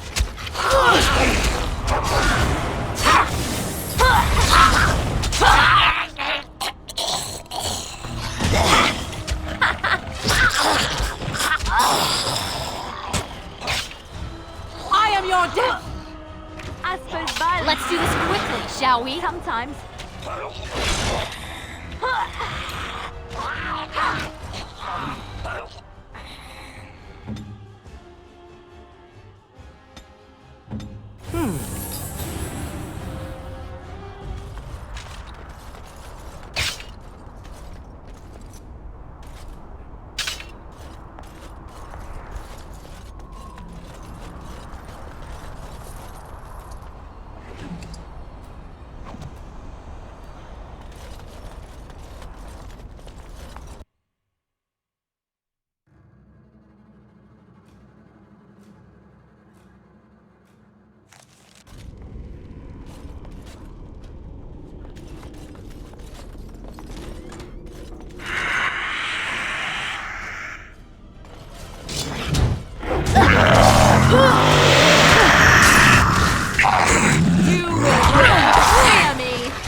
Going.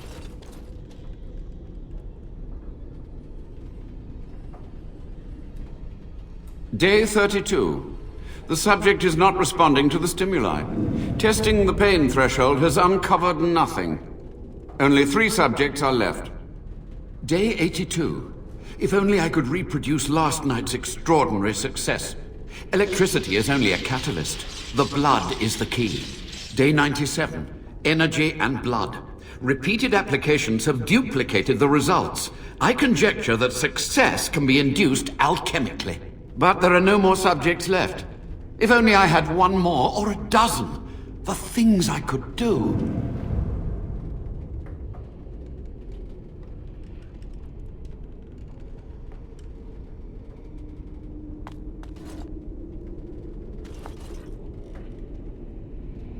And I'm off.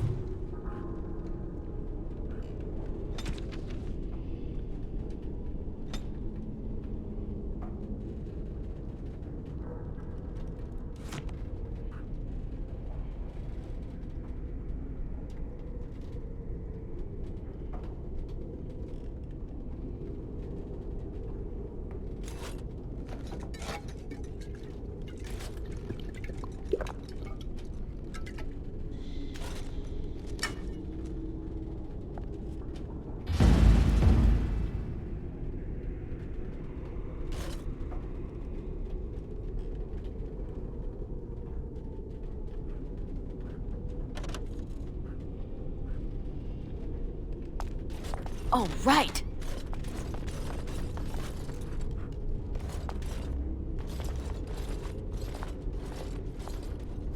I hear you. Don't disrupt my concentration.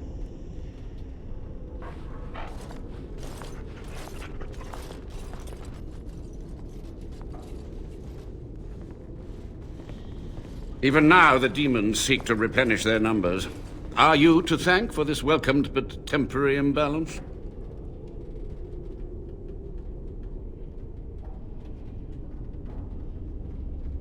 Only just. I have only a short time left. Careful. This man has dabbled in matters forbidden by the Maker. He may look frail, but don't trust him. So the Maker told you that, did he? Short-sighted men have forbidden my research, not any god. Enough. Why are you here? What is your intent?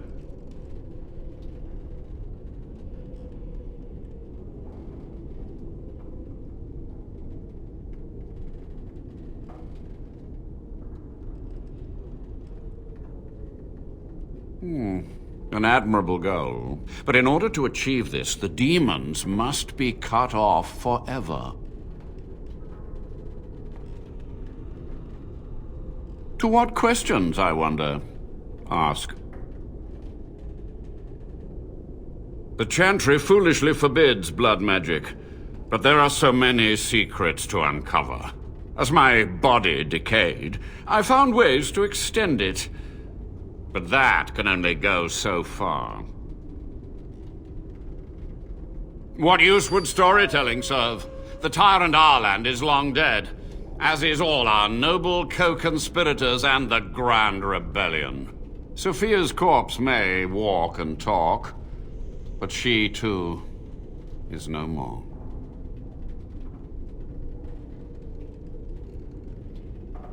Perhaps, but it was survival. For months, I prepared the summoning circles, researched the darkest depths of the Fade. That moment was a triumph of demonic law. Dozens of demons, called by my hand. But with so many variables, I suppose, calculation errors were inevitable. I was so close. From a warden, that means something. So tired, so old. Let me undo my greatest of mistakes. Let me cleanse this place. Then I will accept whatever justice you feel I merit. She gave the order. I would have summoned the demons anyway. Only under wardens can true magical research continue. A chance to rediscover the secrets of ancient Tevinter.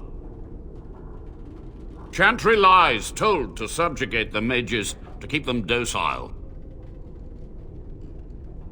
And how do you know they are right? Their faith would have you swallow a great deal for small comfort. Yes? Master Mage, sir, my family name has been worth less than dirt for over a century. Do you have any proof that Sophia was a hero? The boy who braved the mists. So you heeded my call. Ha ha ha ha, and you are a Dryden. The cosmos has a sense of humor. He was but a boy when he entered the tunnels below the peak. His heart pure, his character certain. In dreams, I gave him the keys he would need. He would be my deliverance. Your great-great-grandmother was the best of us. Brave, charismatic, fiery, utterly devoted to the fight. But still we lost. We fought against a tyrant, you know, so full of vigor then, so blind to consequence. But proof? There's none to be had. I had hoped. But thank you, Warden. To stop the demonic tide, to correct the miscalculations of the past. Blood magic comes from demons. They could counter every bit of law I knew. But the darkspawn taint, that is alien to them. And it has power. The Wardens use it merely to sense darkspawn. A triviality. My research has discovered so much more, hinted at even greater heights. This knowledge could not only save Soldier's Peak, with it the Wardens could grow even more powerful.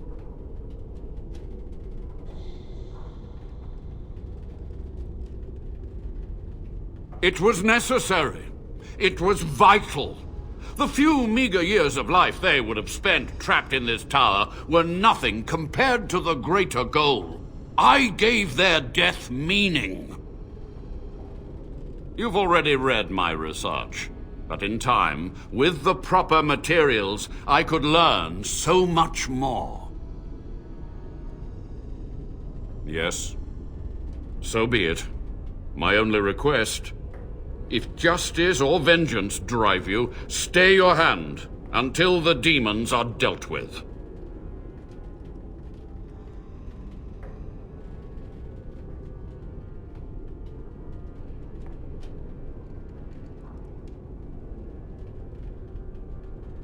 We must go to the Great Hall. There, I will repair the damage I caused so long ago. There will be peril. The demons will fight us every step of the way. Come.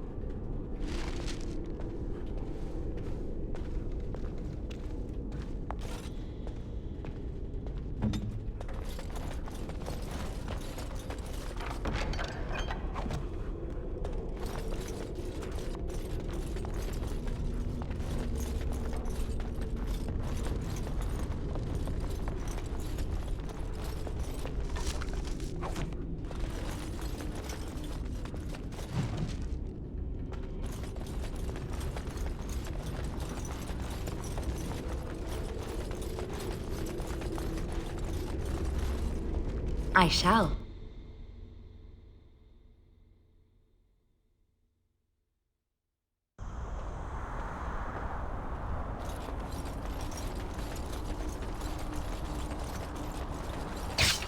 Mm-hmm.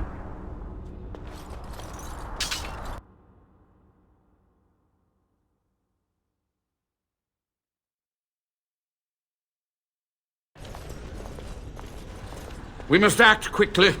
The demons are clawing on the gates. The veil must be closed.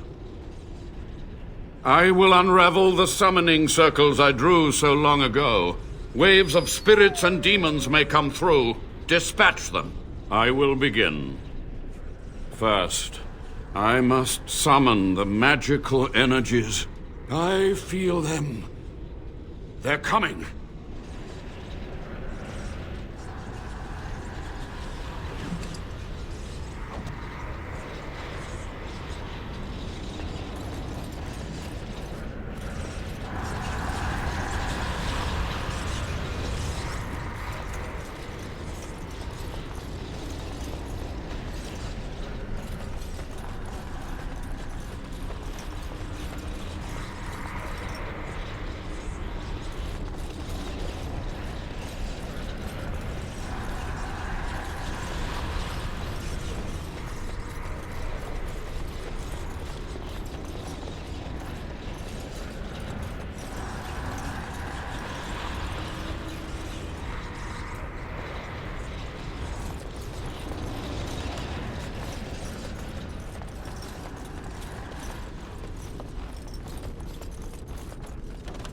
As you like.